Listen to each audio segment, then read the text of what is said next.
యెహోవా దేవునికి కుమారుడైన క్రీస్తు యేసునందు హృదయపూర్వకమైన కృతజ్ఞతాస్తులు సమర్పిస్తూ దేవుని రాజ్య స్వార్థ సందేశములను విజయవంతం చేయడానికి చేసినటువంటి నా ప్రియ సహోదరి సహోదరులందరికీ కూడా మన ప్రభువును రక్షకుడైన క్రీస్తు ప్రభు వారి ఘనమైన నామంలో అందరికీ ప్రత్యేకమైన శుభములు వందనములు తెలియజేసుకుంటున్నాను. దేవుని మహాకృపను బట్టి నిన్నటి దినమున మహోన్నతమైన దేవుడు విజయవంతంగా మొదటి రోజు కార్యక్రమాన్ని జరిపించారు. దేవుడు ఇచ్చినటువంటి శ్రేష్టమైనటువంటి మంచి వాతావరణంతో రెండవ దినమున ఇంతవరకు కూడా కార్యక్రమాలు నడిపించబడి ఉన్నాయి. దేవుని చిత్తానుసారంగా జరగబోతున్నటువంటి కార్యక్రమాలన్నీ కూడా దేవుని మహిమ కోసం ఏర్పాటు చేయబడుతుంటున్నాయి కనుక ప్రకటించబడిన రీతిగా ఈ రాత్రికాల సమయంలో అంటే దేవుని ఆలయం ఏది అనేటువంటి అంశం ఈరోజైతే, రేపటి దినాన జీవముగా దేవుని మందిరం ఏది అనేటువంటి విషయాలు వాస్తవానికి ప్రకటించాం. కానీ ఆ రెండు చాలా దగ్గరగా ఉన్న కారణం చేత నేను ఈ రాత్రికాల సమయంలో చెప్పే అంశం ఏంటంటే, మానవుని యొక్క దేహమే పరిశుద్ధాత్మకు ఆలయం అనేటువంటి అంశాన్ని లేదా సత్యాన్ని మనం ఆలోచించుతా ఉన్నాం. ఈ సమయంలో మానవుని యొక్క దేహమే పరిశుద్ధాత్మకు ఆలయము అనేటువంటి వాస్తవ సత్యాన్ని మనం పరిశుద్ధ గ్రంథ ప్రకారంగా పరిశీలన చేయనై ఉన్నాం. ప్రతి సమయంలో ఈ లోకములో ఉన్న ప్రతి మానవుడు రెండు భాగాలు, ఎన్ని భాగాలండి? రెండు భాగాలు. ఒకటేంటనంటే మట్టి, రెండవది ఏంటనంటే మహిమ. ఏమండి? ఒకటి మట్టి, రెండు మహిమ. ఒకటేమో మట్టి తీశాడు, రెండవదేమో పరలోకం ఉంచేటువంటి దేవుడు మానవుడికి జీవాత్మను తెచ్చిస్తాడు. మనిషి యొక్క ఫోకస్ అంతా, మనిషి యొక్క ఆలోచన అంతా దేహం మీద ఉందా, ఆత్మ మీద ఉందా? దేహం మీద ఉందా, జీవం మీద ఉందా అని అంటే, గ్రంథం అయితే ఆత్మకు చాలా ప్రాముఖ్యతని, చాలా విశిష్టతని చూపిస్తూ వచ్చింది. కానీ మనిషి మాత్రం భూమి మీద ఎంతకాలం బ్రతికినా ఆత్మనేమో తక్కువ చేస్తాడు, దేహాన్నేమో ఎక్కువ చేసుకుంటాడు. అర్థమవుతుందా? దేహాన్నేమో ఎక్కువ చేస్తాడు, ఆత్మనేమో తక్కువ చేసుకుంటాడు. కానీ ఈ రెండిట్లో శాశ్వత కాలం ఉండేది అని మన గ్రంథాన్ని అడిగితే ఆత్మ. దేవుడు మానవుని ప్రేమించినటువంటి జీవాత్మ శాశ్వత కాలం ఉండేది. అయితే మానవుడు ప్రేమించే దేహం మాత్రం కాలం ఉండేది, శాశ్వత కాలం ఉండేది కాదు. ఆ శాశ్వతం ఉండే దాని మీద మనిషి ఆలోచన చేయడు, మనిషి మనసు పెట్టడు, దాని మీద శ్రద్ధ పెట్టడం. కాబట్టి మానవిక దేహము నీ శరీర సంబంధమైనటువంటి కోరికలను తీర్చుకోవడానికి మాత్రమే కాదు దేవుడు నీకు ఇచ్చింది. అందంగా ఉన్నా, నల్లగా ఉన్నా, ఎర్రగా ఉన్నా, పొడుగ్గా ఉన్నా, పొట్టిగా ఉన్నా, నువ్వు ఎలాంటి వారుగా నువ్వు ఉన్నా, దేవుడు నీ ప్రేమించినటువంటి నీ దేహము లేదా నా దేహము, మనందరి దేహములు ఎవరికి ఆలయం అనే విషయాన్ని ఈ రాత్రికాల సమయంలో మనం ప్రశ్నించుకుందామనే విషయాన్ని ఆలోచించేద్దాం. కాబట్టి మానవుని యొక్క దేహాన్ని గురించి, మానవుని యొక్క దేహ నిర్మాణాన్ని గురించి గ్రంథంలో ముగ్గురు మాట్లాడాడు. ఒకటే ఎవరంటే మోసే భక్తుడు ఆదికాండం 2వ అధ్యాయం 7వ వచన భాగంలో జ్ఞాపకం చేశాడు. జస్ట్ హింట్ మాత్రమే చేశాడు. దేవుడైన యెహోవా నేల మంటితో నరుడు నిర్మించి వారి నాసికారంధ్రములలో జీవాయువులు వదగా నరుడు జీవాత్మ అయినటువంటి విషయాన్ని జస్ట్ పరిచయం చేసుకొచ్చాడు. కానీ ఆ పరిచయాన్ని లేదా ఆ వచనాన్ని పరిపూర్ణతో తీసుకొచ్చింది ఎవరయ్యారంటే యోబు భక్తుడు చేసుకొచ్చాడు. ఒక్కసారి యోబు గ్రంథము 10వ అధ్యాయము 10 నుంచి 12 వచనాలు మనం స్పష్టంగా గ్రంథాన్ని గమనించగలిగితే, యోబు గ్రంథము 10వ అధ్యాయము 8వ వచనం నుంచి మనం గమనించబోతా ఉన్నాం. ఈ సమయంలో నీ హస్తములు నాకు అవయవ నిర్మాణం చేసి నన్ను రూపించి నీవు నన్ను మింగివేయుచున్నావు. జిగటమన్నుగానున్న నన్ను నీవు నిర్మించితివి. ఆ సంగతి జ్ఞాపకము చేసుకొనుము. నీవు నన్ను మరలా మన్నుగా చేయుదువా? ఒకడు పాలు పోసినట్లు పోసి నీవు పోసితివి కదా. జున్నుగడ్డ ఒకడు పేరబెట్టినట్లు నీవు నన్ను పేరబెట్టితివి కదా. చర్మముతోను మాంసముతోను నీవు నన్ను కప్పితివి. ఎముకలతోనూ నరములతోనూ నన్ను సంధించితివి. జీవమును గ్రహించి నా ఎడల కృప చూపితివి.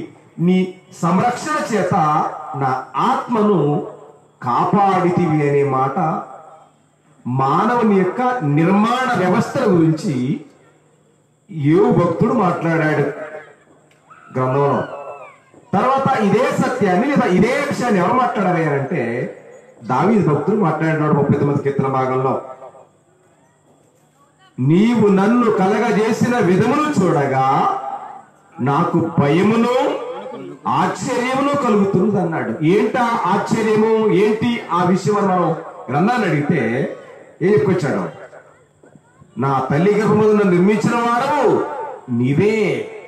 భూమి యొక్క అగాధ స్థలములలో విచిత్రముగా నిర్మింపబడిన నాడు నాకు కలిగిన ఎముకను నీకు మరుగై ఉండలేదు. నీ కన్నులు నన్ను చూసిను అనే మాటను ప్రస్తావించుకొచ్చాడు. దేని గురించి? దేహ నిర్మాణాల గురించినటువంటి సత్యం అది. కాబట్టి మానవునికి దేహము చాలా ప్రాముఖ్యమైంది భూమి మీద జీవించడానికి. అర్థమవుతుందా? భూమి మీద జీవించడానికి గాలిని, నీరును, ప్రకృతిని అన్నిటినీ తట్టుకునేటువంటి సామర్థ్యం దేహానికి ఉన్నదనే విషయాన్ని గ్రంథం మనకు బోధిస్తుంది. కాబట్టి ఆ దేహాన్ని దేవుడు నీకు ఎందుకు ఇచ్చాడు అంటే నీ శరీర సంబంధమైనటువంటి సౌఖ్యం కోసం, సౌలభ్యం కోసం, ఆనందం కోసం, ఆహ్లాదం కోసం దేవుడు నీకు నీ హృదయాన్ని, నీ దేహాన్ని దేవుడు నీకు ఇవ్వలేదన్న వాస్తవాన్ని మనం గమనించడం లేదు. కాబట్టి అలా మట్టితో తయారు చేసినటువంటి దేవుడు, మట్టిని దేవుడు ఇచ్చినటువంటి జీవాత్మను కలిపితేనే దేవుడు మానవుడుగా భూమి మీద నిర్మాణం చేశాడు. కాబట్టి ఆ నిర్మాణం చేయబడిన మానవుడు పెరిగి పెద్దవాడైతే ఏమైంది? మనం నిన్న చదువుకున్నాం ప్రసంగి గ్రంథం 7:9 చూస్తే, ఇది ఒకటి మాత్రమే కనుగొట్టిని దేవుడు నరులను ఎలాగా పాపులుగా పుట్టించాడా? So never.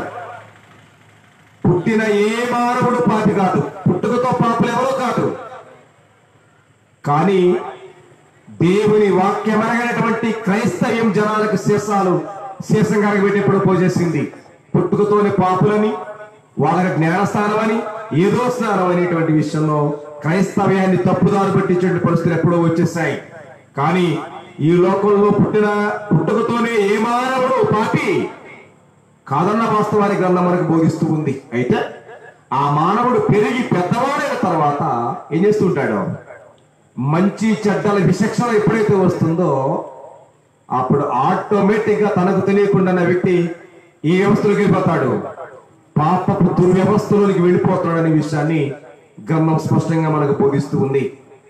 అలా వెళ్ళినటువంటి మానవుడు దేవునికి దగ్గరయ్యాడా దూరమయ్యాడా అని మన గ్రంథాన్ని అడిగితే ఏం చెప్పింది? మనమైతే పాపం చేసినా, దుర్మార్గం చేసినా, దుష్టత్వం చేసినా నేను చాలా దేవునికి దగ్గరగా ఉన్నాను మనం భ్రమపడుతూ ఉంటాం. నేను చాలా దేవునికి దగ్గరగా ఉన్నానని. ఈ లోకంలో పాపం చేసిన మానవుడు దేవునికి దగ్గరగా ఉన్నాడా దూరంగా ఉన్నాడా అనే గ్రంథాన్ని అడిగితే గ్రంథం మనకు ఏమి సమాధానం ఇస్తూ ఉందో పరిశుద్ధ గ్రంథము నుండి కీర్తనల గ్రంథము 103వ కీర్తన 12వ వచనం చదవబోతా ఉన్నాం ఈ సమయంలో. కీర్తనల గ్రంథము 103వ కీర్తన 12వ వచన భాగాన్ని, పడమటికి తూర్పు ఎంత దూరమో ఆయన మన అతిక్రమములను మనకు అంత దూరపరిచి ఉన్నాడు చెప్పుకొచ్చాడు. ఏమైందంటండి? దగ్గర దూరమా? తూర్పుకి పడమటికి ఎంత దూరమో ఈ లోకంలో పాపం చేసిన మానవునికి దేవునికి అంత దూరం అనే విషయాన్ని లేఖనాలు స్పష్టంగా మాట్లాడుతూ ఉన్నాయి. కానీ లేఖనాన్ని ఎరగని మనమేమో నేను దేవునికి చాలా దగ్గరగా ఉన్నానని నువ్వు భ్రమపడుతున్నావు. కానీ పరిశుద్ధ లేఖనాలు మాత్రం నువ్వు దగ్గరగా ఉన్నావని చెప్పడం లేదు, లేదా సమర్థించడం లేదు. నీవు పడమటికి దూరంగా, ఈ రెండు దిక్కులు ఎంత దూరంగా ఉన్నాయో పాపం చేసిన మానవుడు పరలోకమందున దేవునికి చాలా దూరంగా ఉన్నాడనే సత్యాన్ని లేఖనాలు బలపరుస్తూ ఉన్నటువంటి సందర్భాన్ని మనం చదవబోతా ఉన్నాం ఈ సమయంలో. కాబట్టి అలా ప్రయాసపడి పాపం చేసి దేవునికి దూరమైన మానవునికి మిగిలింది ఏంటి చెప్పండి? పాపం చేసి ఏం చేసి ప్రయాసపడి పాపం చేసిన మానవునికి మిగిలింది ఏంటి? పరలోకం మిగిలిందంటారా? నిత్య జీవం మిగిలిందంటారా? ఏం మిగిలిందో? మనమంతా కష్టపడతాం. కష్టపడిన ప్రతి మానవునికి సాయంత్రానికో, వారానికో, నెలకో ఖచ్చితంగా ఏం తీసుకుంటారండి? ప్రతిఫలం, జీతాన్ని పొందుతూ ఉంటాం. ఎందుకంటే పనివాడు జీతానికి పాత్రుడు కనుక అది డైలీ అవ్వచ్చు, వీక్లీ అవ్వచ్చు, లేదా మంత్లీ అవ్వచ్చు, ఖచ్చితమైనటువంటి ప్రాఫిట్ జీతాన్ని ఖచ్చితంగా పొందుతాం. ఈ లోకంలో ఆహ్లాదంగా, ఆనందంగా దేవుని చిత్తాన్ని ఎరగకుండా పాపాలు చేసే మానవునికి కూడా ఉంది ఖచ్చితమైనటువంటి జీతం ఉన్నదనే భావాన్ని గ్రంథం స్పష్టంగా బోధిస్తూ ఉంది. దయచేసి పరిశుద్ధ గ్రంథము నుండి రోమీయులకు రాసిన పత్రిక 6వ అధ్యాయము 23వ వచన భాగాన్ని మన గ్రంథాన్ని గమనించగలిగితే, ఏలయనగా పాపము వలన వచ్చు జీతం మరణము అన్నాడు. ఆ మరణం అనేది, పరిశుద్ధ గ్రంథం చెప్పే మరణం అనేది ఏ సంబంధమైంది? ఆత్మ సంబంధమైందా, భౌతిక సంబంధమైందా? ఏలయనగా పాపము వలన వచ్చు జీతం మరణమని ప్రస్తావించిందే. ఆ ప్రస్తావించిన మరణం అనేది ఆత్మ సంబంధమైందా, భౌతిక సంబంధమైనదా? చెప్పాలి. ఆత్మ సంబంధమైనది, నాట్ ఏ ఫిజికల్. భౌతిక సంబంధమైనది కాదు. ఒకవేళ భౌతిక సంబంధమైందే అని దేవుని వాక్యం ఎరగనటువంటి ఏ వ్యక్తి అయినా అనుకుంటే, లేదా ఎక్స్పెక్ట్ చేసుకుంటే, భూమి మీద మానవుడికి ఏమీ లేదు, ఏమి లేదు. ఎక్కడ తెలియదు సంగతి?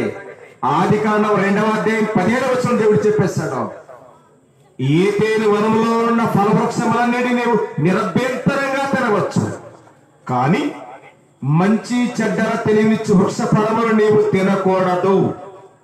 తిను దినమున నీవు నిశ్చయముగా చచ్చెదవని నరునికి దేవుడు ఆజ్ఞాపించాడు. ఏమండి? ఏమిచ్చాడు? ఆజ్ఞ జారీ చేశాడు మానవునికి. కాలం గడిచింది అంటే ఆ దేవుడు ఆ ఆజ్ఞ ఇచ్చే సమయానికి ఒక్కడగానే ఉన్నాడు, కానీ పాపం చేసే సమయానికి ఇద్దరయ్యారు.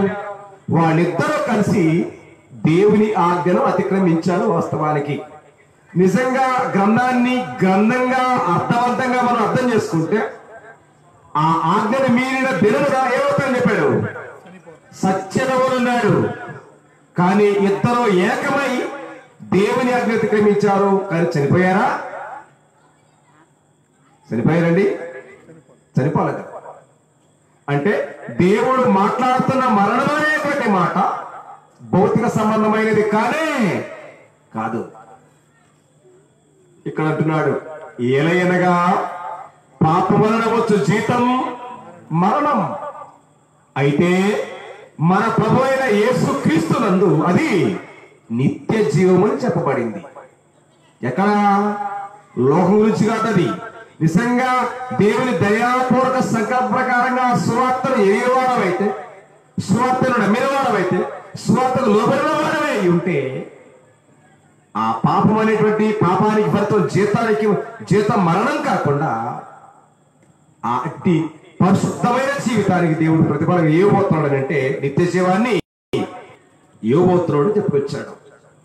ఆ నిత్య జీవం మానవులకు కావాలి అంటే ఏం జరగాల? అట్టి పరిశుద్ధమైన జీవితం, దేవుడు కోరిన పవిత్రమైన జీవితం, మనమంతా దేవునికి కుమారుడుగా కుమార్తెలుగా అంగీకరించబడాలి అంటే ఏం జరగాలి అంటే, పరిశుద్ధుడు, నిష్కళంకుడు, పాపులలో చారనివాడు అయినటువంటి ఎవరైనా యేసుక్రీస్తు ప్రభువారు మనందరి పాపాల నిమిత్తం ఏం జరగాలి? చనిపోవాలి అని చెప్పింది గ్రంథం. ఒక్కసారి రోమిలకు రాసిన పత్రిక 5వ అధ్యాయము 7వ వచన భాగాన్ని మీరు స్పష్టంగా గ్రంథాన్ని గమనించగలిగితే, రోమిలకు రాసిన పత్రిక 5వ అధ్యాయము 7వ వచన భాగాన్ని, అయితే దేవుడు మన ఎడల తన ప్రేమను వెల్లడిపరుస్తున్నాడు, ఎట్లనగా మనమింకను పాపులమై ఉండగానే క్రీస్తు మన కొరకు చనిపోయేను అన్నాడు. క్రీస్తు చనిపోయింది దేనికి అంటే, రెండవ మరణమని బట్టి అగ్నిగుండ ఛాయల నుండి నిత్య జీవం అనేటువంటి పరలోకాన్ని దేవుడు నీకు ఇవ్వడం కొరకై యేసుక్రీస్తు వారి యొక్క మరణం జరిగింది అనే భావాన్ని ఖచ్చితంగా గ్రంథం మనకు బోధిస్తూ ఉంది. కాబట్టి ఆయన మనందరి పాపాల కొరకు మరణించి సమాధి చేయబడి తిరిగి పునరుద్ధరణై లేవక ముందు ఆయన అపోస్తలులతో మాట్లాడుతున్న మాటలను మనం ఒక్కసారి గమనించినట్లయితే, నేను వెళ్ళిపోతున్నాను అన్నాడు. అంటే ఆయన ఈ లోకాన్ని విడిచి వెళ్ళిపోతే అపోస్తలుల పరిస్థితి ఏంటి, లేదా యేసుక్రీస్తుని వెంబడించే వారి పరిస్థితి చెప్పండి ఒకసారి.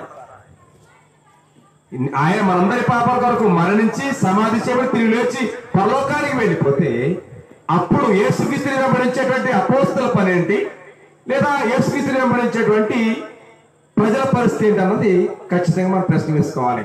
ఏమవుతారు? ఎవరో లేకపోతే ఎవరవుతారండి? ఎవరో లేని వారిని ఏమంటారు?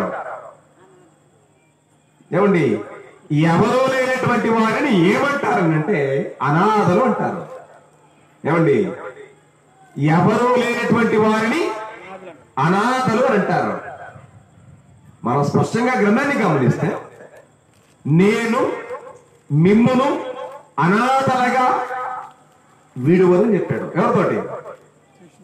యోహాను రాసిన సువార్త 14వ అధ్యాయము 18వ వచన భాగాన్ని మీరు గమనించగలిగితే, యోహాను రాసిన సువార్త 14వ అధ్యాయము 18వ వచన భాగాన్ని మనం స్పష్టంగా గ్రంథాన్ని గమనించగలిగితే, అక్కడ యేసుక్రీస్తు ప్రభువు వారు ఏం మాట్లాడుతున్నారో, మిమ్మును అనాథలుగా విడువరు అన్నాడు. చాలండి. ఏంటంట అంటే ఎవరో లేకపోతే మిగిలిన అనాథలే.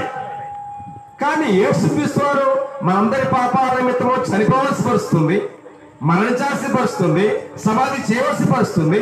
ఇవన్నీ జరిగిన తర్వాత ఆయన వల్ల పరలోకానికి వెళ్ళవలసినటువంటి పరిస్థితులంతా ప్రభు అయిన యేసు ఎరిగి ఉన్నారు కనుక ఆయనే మాట్లాడుతున్నారంటే, నేను మిమ్మును అనాథలుగా విడువను అన్నాడు.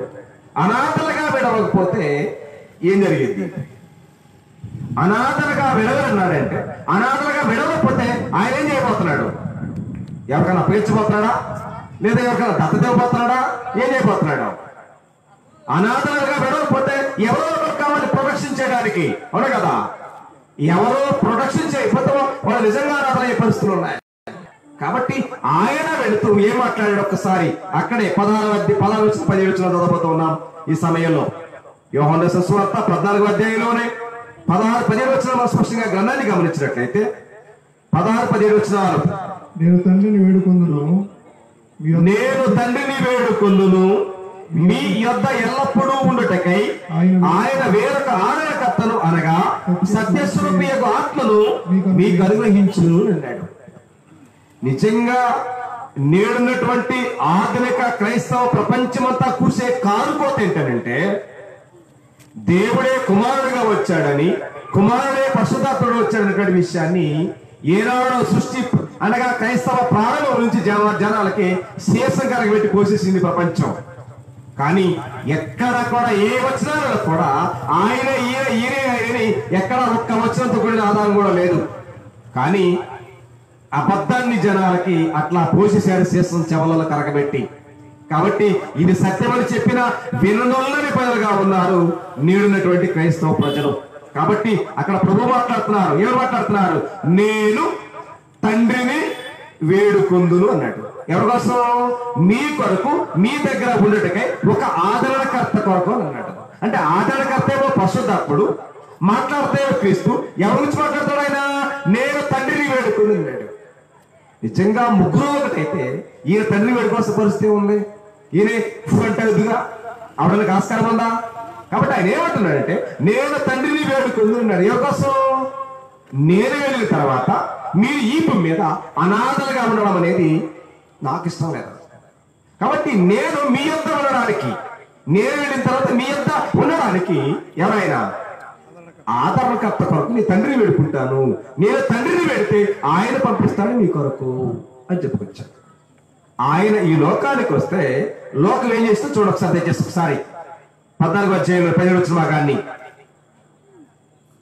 లోకము ఆయనను చూడదు, ఆయనను ఎరుగదు గనుక ఆయనను పొందనేరదు అని అన్నాడు.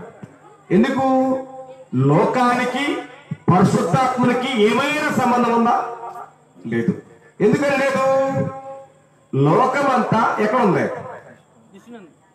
యోహాను రాసిన మొదటి పత్రిక 5వ అధ్యాయం 19వ వచన భాగాన్ని స్పష్టంగా చూడగలిగితే మనము దేవుని సంబంధులమనియు లోకమంతా దుష్టుని ఎందునదనియు ఎరుగుదుమనే మాటని అపోస్తలుడైన యోహాను పరిచయం చేసినటువంటి వాస్తవాలు అక్కడ ఉన్నాయి. కాబట్టి లోకమంతా దుష్టుని ఎందుంటే ఆ దుష్టుని ఎందున్న లోకానికి పరిశుద్ధాత్ముడు ఆదరణకర్త అనే విషయం తెలుసా? ఆయనను ఎరగదు, ఆయనను పొందనేరదు కదా, ఆయనను చూడదు, ఆయనను ఎరగదు అనేటువంటి విషయాన్ని ఎవరు చెప్పారు? ఎవరు చెప్పారు? అపోస్తలులు చెప్పారు. పరిశుద్ధాత్ముడిని లోకము ఎరగదు, ఆయనను చూడదు, ఆయనను పొందనేరదు అన్నాడు. నిజంగా దుష్టుని యందున్న లోకం అంటే ఎవరో కాదు, లోకం అంటే ప్రజలే. లోకములో ఉన్న ప్రజలు దేవుని మాటకు లోబడక, దేవుని మాటను అంగీకరించక, దెయ్యాల మాటలో ప్రయాణించే భక్తులంతా లోక సంబంధులే కనుక ఆ లోక సంబంధులకి పరిశుద్ధాత్మతో సంబంధం లేదన్నది వాస్తవం. అది ప్రభు చెప్పేశారు. కాబట్టి లోకము ఆయనను ఎరగదు, లోకము ఆయనను చూడదు, లోకము ఆయనని పొందదు అని అన్నాడు. కాబట్టి మన లోకం ఆయన పొందాలంటే, ఆయన ఎరగాలంటే, ఆయన చూడాలంటే ఏం చేయాలా? వాట్ వీడు ఏం చేస్తే, మనం ఏం చేస్తే, లోకంలో మనం ఏం చేస్తే ఆయనను ఎరగలం, ఆయనను చూడగలం, ఆయన మనం పొందగలం. ఏం చేయాలా? ఏమి చేయాలి అంటే ప్రాముఖ్యంగా ఈ లోకంలో ఉన్న ప్రతి మానవుడు ఎరగవలసింది ఏంటంటే, నేను, మీరు లేదా మనమంతా ఎవరు? We are all sinners. మనమంతా పాపులమే. కాబట్టే కదా రోమిలకు రాసిన పత్రిక 3:20 చెప్పుకొచ్చాడు, ఏ భేదములు లేదు, అందరూ అన్నాడండి. అంటే అర్థం ఏంటంటే ఎంటైర్ వరల్డ్, ప్రపంచమంతా అన్నాడు. కాబట్టి అందరూ పాపం చేసి దేవుడు అందించే మహిళలు పొందలేకపోతున్న భావాన్ని అపోస్తలుడు పూర్తి చెప్పుకొచ్చారు లేఖనానుసారంగా. కాబట్టి ఇక్కడ ప్రభువు మాట్లాడుతున్న మాటల్లో నేను మీ కొరకు ఆదరణకర్తను వేడుకుంటాను, ఆయన వస్తారు, అయినా లోకము ఆయనను ఎరగదు, ఆయనను చూడదు, ఆయన్ను పొందదని చెప్పుకొచ్చాడు. కాబట్టి ఎరగాలన్నా, చూడాలన్నా, పొందాలన్నా ఏం చేయాలి అంటే సత్య సువార్తకు ఎనిబాలి, లోబడాలనే విషయాన్ని కూడా గ్రంథం మనకు బోధిస్తూ ఉంది. కాబట్టి లోబడాలన్నా ఎవరి సహాయం కావాలి? ఒక వ్యక్తిని, లోకములో ఉన్న ఒక వ్యక్తిని సువార్త వినగానే నువ్వు పాపం నొప్పించినవరండి. నువ్వు నిజంగా సువార్తని వినగానే అయ్యా మీరంతా మనమంతా పాపులు అనగానే వింటారా? వినరు. నిజంగా మన జీవితంలో మనం ఖచ్చితంగా మన పాపాలను, మనల్ని పాపులు ఒప్పించాల్సిన ఎవరు? పరిశుద్ధాత్ముడే. ఒక్కసారి యోహాను రాసిన సువార్త 16వ అధ్యాయము 7 వచనాల్లో మీరు స్పష్టంగా గ్రంథాన్ని గమనిస్తే, అయితే నేను మీతో సత్యము చెప్పుచున్నాను, నేను వెళ్ళిపోవడం వలన మీకు ప్రయోజనకరం, నేను వెళ్ళని ఎడల ఆదరణకర్త మీ యొద్దకు రాడు, నేను వెళ్ళిన ఎడల ఆయన మీ యొద్దకు పంపుదును. ఆయన వచ్చి, చూడండి, ఆయన వచ్చి పాపములు గురించి, నీతిని గురించి, తీర్పులు గురించి లోకమును ఒప్పుకొనజేయను అన్నాడు. నిజంగా సువార్తని వినగానే మనిషి మారడు. సువార్త విన్నటువంటి వ్యక్తి యొక్క జీవితాల్లో నువ్వు ఖచ్చితంగా పాపివి, దేవుని చిత్తానికి వ్యతిరేకంగా పాపమే చేస్తున్నావు అనేటువంటి ఆ ఒప్పుకో బాధ్యత ఎవరిదయ్యానంటే పరిశుద్ధాత్మది. అందుకొరకే ఆయన భూలోకానికి వచ్చి లోకంలో పాపులుగా ప్రతి వారిని పాపమును గురించి నీతిని గురించి తీర్పును గురించి ఒప్పుకునే మంచి మనసాక్షిని మనకు అనుగ్రహిస్తే తప్ప మన స్వార్థకే లోబడేటువంటి ఛాన్సే లేదన్నది గ్రంథం బోధించే వాస్తవాలు ప్రియ దేవుని పిల్లలారా. కాబట్టి నువ్వు నిజంగా స్వార్థకు లోబడితే, నువ్వు స్వార్థకు లోబడితేనే నిజంగా నువ్వు పాపాన్ని గ్రహిస్తే తప్ప, నువ్వు పరిశుద్ధపరచబడితే తప్ప దేవునికి ఏమి లేదు, దేవునికి మహిమే లేదు ప్రియ దేవుని పిల్లలారా.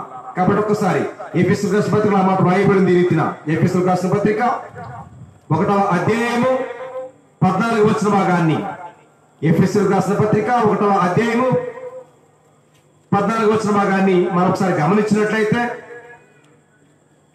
వాగ్దానము దేవుని మహిమకు కీర్తి కలుగుటకై ఆయన సంపాదించుకున్న ప్రజలకు విమోచన కలిగిన నిమిత్తము ఈ ఆత్మ మన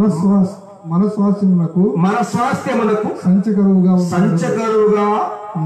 ఉన్నాడు అని చెప్పచ్చు. దేనికంట ఏమండి? దేనికంట?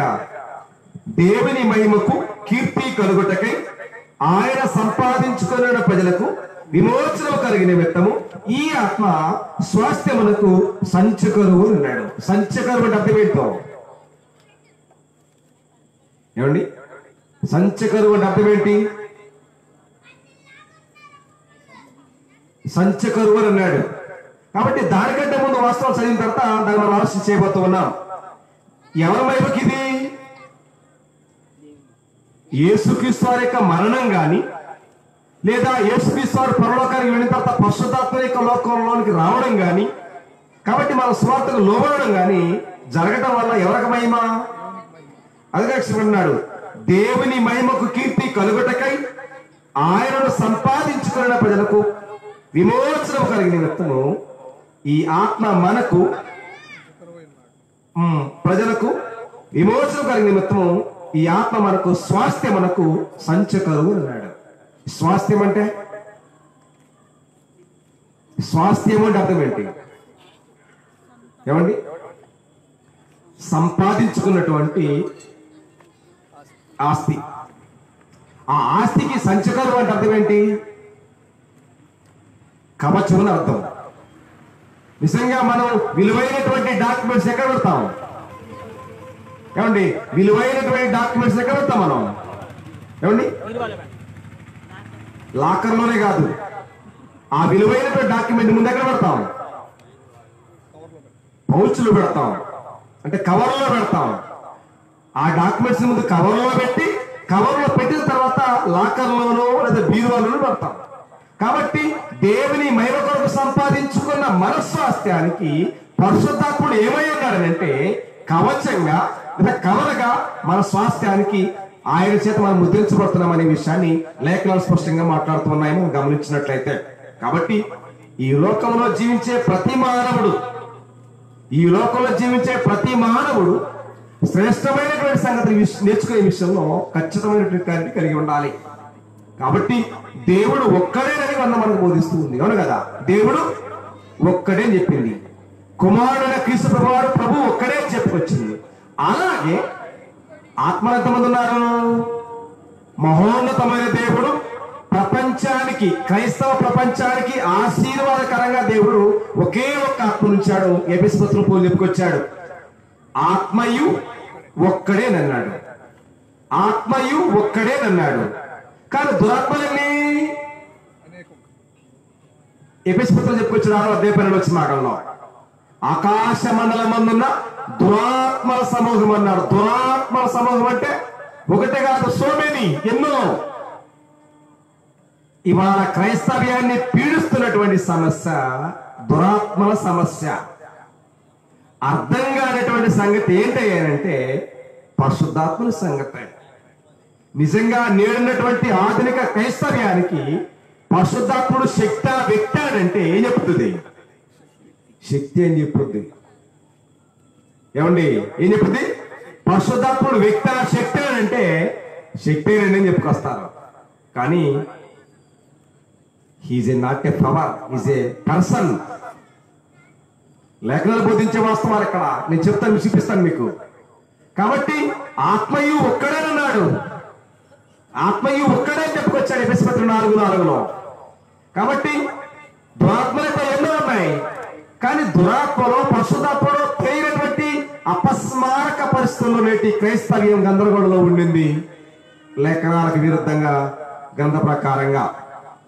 కాబట్టి ఈ భూమి మీద జీవించే ప్రతి మానవుడు పరిశుద్ధుడు అవ్వాలంటే, నిర్దోషి అవ్వాలంటే ప్రతి మానవుని దేహం, ప్రతి మానవుని యొక్క దేహం పరిశుద్ధాత్మకు ఆలయం కావాలంటే ఏం చేయాలా? ఏం చేయాలా? సంవత్సరానికోసారి గుడదలమా దగ్గరకో, సంవత్సరానికోసారి నాగపట్నానికో, సంవత్సరానికోసారి సాగరమాత దగ్గరకు వెళ్ళి గాలికి నీరుకి పెరిగినటువంటి నల్లటి వెంట్రుకలు దేవుడికి ఇచ్చినంత మాత్రాన జరిగేదో ఏమీ లేదు. ప్రియ క్రైస్తవ సోదరి సహోదరుడా, అది ప్రాముఖ్యమైనటువంటిది కాదు. నిజంగా దేవుడు కోరేదేంటి, దేవుడికి మనం ఇచ్చేదే కన్న విషయంలో ఖచ్చితమైనటువంటి క్లారిటీ మాత్రం లేదు. కాబట్టి దేవుడు అడిగేది నువ్వు పెంచుకున్నది కాదు, దేవుడు అడిగేది నీ హృదయాన్ని, దేవుడు అడిగేది నీ హృదయం. ఆ హృదయం దేవుడు పరిశుద్ధాత్మక ఆలయం కావాలంటే నీకేం చేయాలి? ఏం చేయాలా? ఏమి చేస్తే నీ దేహము పరిశుద్ధాత్మక ఆలయం అవుతుంది? ఏం చేస్తే? అపోస్తలుడని పోలి చెప్పుకొచ్చాడు దానిని. తీతుకు పత్రిక 3వ అధ్యాయము 5వ వచన భాగాన్ని, తీతుకు పత్రిక 3వ అధ్యాయము 5వ వచన భాగాన్ని స్పష్టంగా గ్రంథం నుంచి మనం గమనించగలిగితే, తీతుకు పత్రిక 3వ అధ్యాయము 5వ వచన భాగాన్ని, మనము నీతిని అనుసరించి చేసిన క్రియల మూలముగా కాక తన కనికరము చొప్పునే పునర్జన్మ సంబంధమైన స్నానము ద్వారాను పరిశుద్ధాత్మ మనకు నూతన స్వభావం కలగజేయట ద్వారాను మనలను రక్షించను అన్నాడు. చూసారండి, పడమటికి తూర్పుకి ఎంత దూరంగా ఉన్న పాపి అయిన మానవుడైనా ఏనట పరిశుద్ధమైన పవిత్రమైన ఉదక స్నానము చేత ఎనబడితే, ఉదక స్నానము చేత మనము ఎనబడితే, స్నానము చేయబడితే, ఆ స్నానానికి ఉన్నటువంటి మరొక బైబిల్ పర్యాయపదం ఏంటి అని గంధాన్ని అడిగితే బాప్తిస్మము అని చెప్పుకొచ్చాడు. అంటే నిజంగా ఒక మానవుని యొక్క దేహము పరిశుద్ధాత్మకు ఆలయం కావాలి అని అంటే ఏం చేయబడాలి? లేఖనానుసారంగా నీ ఇష్టాంతరంగా కాదు, లేఖనానుసారంగా ఉదక స్నానం అంటే బాప్తిస్మము ద్వారా మాత్రమే ఆ వ్యక్తి రక్షణలోనికి వస్తుడు అనేటువంటి భావాన్ని స్పష్టంగా గ్రంథం మనకు వివరిస్తూ ఉంది లేఖనానుసారంగా. కాబట్టి ఎవరైతే సత్య సువార్తను విని విశ్వసించి మార్పు పొంది ఒప్పుకొని ఇదే భజన, ప్రపంచానికి పట్టినటువంటి పరిస్థితి ఇదే. కాబట్టి నిజంగా ఒప్పుకోవాల్సినటువంటి విషయంలో ప్రపంచంలో ఉన్నటువంటి క్రైస్తవానికి సరి అయినటువంటి అవగాహన లేదు. కాబట్టి పాపాలు ఒప్పుకునేటువంటి బాప్తిసాలు ఉన్నాయి. ఎవరిచ్చారు? గ్రంథములో పాపాలు ఒప్పుకునేటువంటి బాప్తిసాలు ఉన్నాయి. పాపాలు ఒప్పుకునే వారికి బాప్తిస్మ ఇచ్చింది ఎవరు? బాప్తిస్మ ఇచ్చి యోహాను. కొత్త నిబంధన చట్ట ప్రకారంగా క్రైస్తవులు కావాలనుకునేవారు, సువార్తకు లోబడాలనుకునేవారు, పరలోకం చేయాలనుకునేవారు ఏ ఒప్పుకోవాలండి? పౌలు చెప్పుకొచ్చాడు రోమన్ రాసిన 10వ అధ్యాయంలో, యేసే ప్రభువని నీ నోటితో ఒప్పుకొని హృదయమందు విశ్వసించడలా నీవు రక్షించబడదు అని అన్నాడు. కానీ ఛానల్ మార్చింది, ప్రాపర్ ఛానల్ మార్చేసి ఇక్కడ యేసే ప్రభువు ఒప్పుకునేటువంటి ఛానల్ మార్చేసి పాపాలు ఒప్పుకుంటే బాప్తిస్మ ఇచ్చేటువంటి క్రైస్తవ్యులను మనం ముందు చూస్తున్నాం దేవుని చిత్తానికి వ్యతిరేకంగా. కాబట్టి నిజంగా పరిశుద్ధ గ్రంథ ప్రకారంగా నిజంగా వాక్యాసరంగా బాప్తిస్మ పొందితే నువ్వు ఏం పొందుతున్నావు? దాన్ని పేదలు చెప్పుకొచ్చాడు. అపోస్తలుల కార్యగ్రంథం 2వ అధ్యాయం 38వ వచనం మీరు చూస్తే, పేతురు మీరు మారుమనసు పొంది పాప క్షమాపణ నిమిత్తం ఏమన్నారట, ప్రతివాడు యేసుక్రీస్తు నామమున బాప్తిసం పొందండి, అప్పుడు మీరు పరిశుద్ధాత్మ అనే వరమును పొందుదురు అన్నాడు. ఏ వరమండి? పరిశుద్ధాత్మ అనేటువంటి వరమును మీరు పొందుదురు అని చెప్పుకొచ్చాడు లేఖనానుసారంగా. కాబట్టి పరిశుద్ధాత్మ అనేటువంటి వరాన్ని పొందాలంటే ఏ ఒప్పుకోవాలా? పాపాలు ఒప్పుకొని బాప్తిసం పొందితే పొందేటువంటి వరం ఏ వరం? దురాత్మల వరం. అర్థమవుతుందని చెప్పే సంగతి. పాపాలు ఒప్పుకొని బాప్తిసాలు పొందేటువంటి ప్రజలకు పొందేది పరిశుద్ధాత్మ వరం కానే కాదు. ప్రియా దేవుని పిల్లలారా, లేఖనాలు ఎప్పుడు కూడా తప్పు చెప్పడం లేదు. ఆ లేఖనాలను మనం మాత్రమే మన స్వకీయ నాశనానికి ఏం చేసుకుంటున్నాం? అపార్థం చేసుకున్నామే కానీ వాక్య లేఖనాలు ఎప్పుడు కూడా సరిగ్గానే బోధించబడుతున్నాయి. కానీ దానిని వాక్యాన్ని ఎరగనటువంటి క్రైస్తవ బోధన చేసేటువంటి గారడే బోధల వల్ల ప్రపంచం దుర్వ్యవస్థలోనికి పెడుతున్న విషయాన్ని మరవకండి. కాబట్టి ఇక్కడ చెప్పుకొస్తున్నాడు, నిజంగా ఎవరైతే యేసే ప్రభువుని ఒప్పుకొని బాప్తిసం పొందుతారో వారు మాత్రమే పరిశుద్ధాత్మ అనేటువంటి వరాన్ని పొందుతారు. పాపాలు ఒప్పుకొని బాప్తిసం పొందే ఏ ప్రజలు గాని, ఏ మంద గాని, ఏ గుంపు గాని వాళ్ళలో నివాసం చేసేది దురాత్మల సమూహాలు తప్ప పరిశుద్ధాత్ముడు కారణ విషయాన్ని స్పష్టంగా మనం గుర్తించవలసిన ఆవశ్యకత మనందరి మీద ఉన్నది ప్రియమైన దేవుని వారలారా. కాబట్టి మనం స్పష్టంగా గ్రంథాన్ని అడిగితే ఇప్పుడు చూడండి, మీ దేహము అన్నాడు. ఏమండి? ఏ దేహము? మీ దేహము ఎవరి వలన మీకు అనుగ్రహించబడింది? దేవుడు మనకందరికీ దేహాన్ని ఇచ్చాడు. అందుకోసమే గోవిందుడు మట్టి ఘటములలో మహిమైశ్వర్యాన్ని దేవుడు నింపాడన్నాడు. ఏ ఘటాలంట? మట్టి ఘటములు అన్నాడు. ఘటం అనే మాటకు అర్థం తెలియదు చెప్పగలరా? ఘటము అంటే కుండల అర్థం, మట్టి కుండల అర్థం ఇచ్చింది ఘటం అంటే. కాబట్టి మట్టి ఘటములలో ఏమి నింపాడంట? మహిమైశ్వర్యాన్ని నింపాడన్నాడు. ఆ మహిమైశ్వర్యం ఏంటి?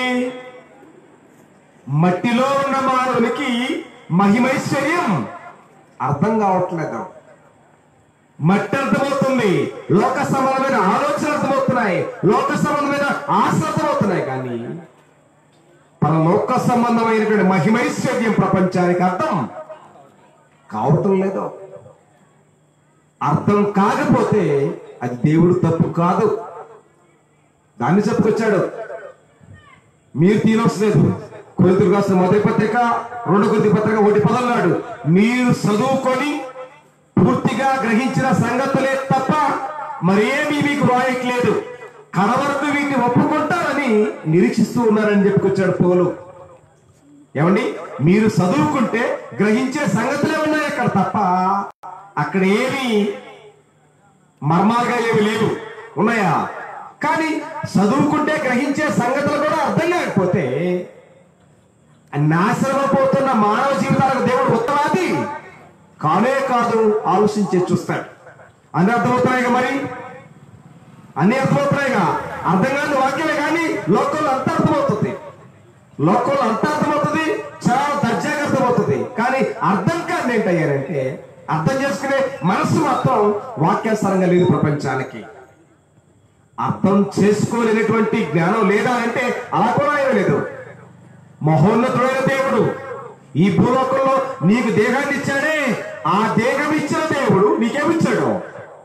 దాన్ని ఏ పుస్తకంలో చెప్పుకొచ్చాడు? ఆకాశ పక్షుల కంటే బుద్ధిని, భూజంతువుల కంటే జ్ఞానాన్ని ప్రసాదించాడు. కానీ అంటే ఆకాశ పక్షుల కన్నా, భూజంతువుల కన్నా దిగజారిన జీవితాన్ని మన మానవుడు కలిగి ఉన్నాడు, జ్ఞానాన్ని విడిచి.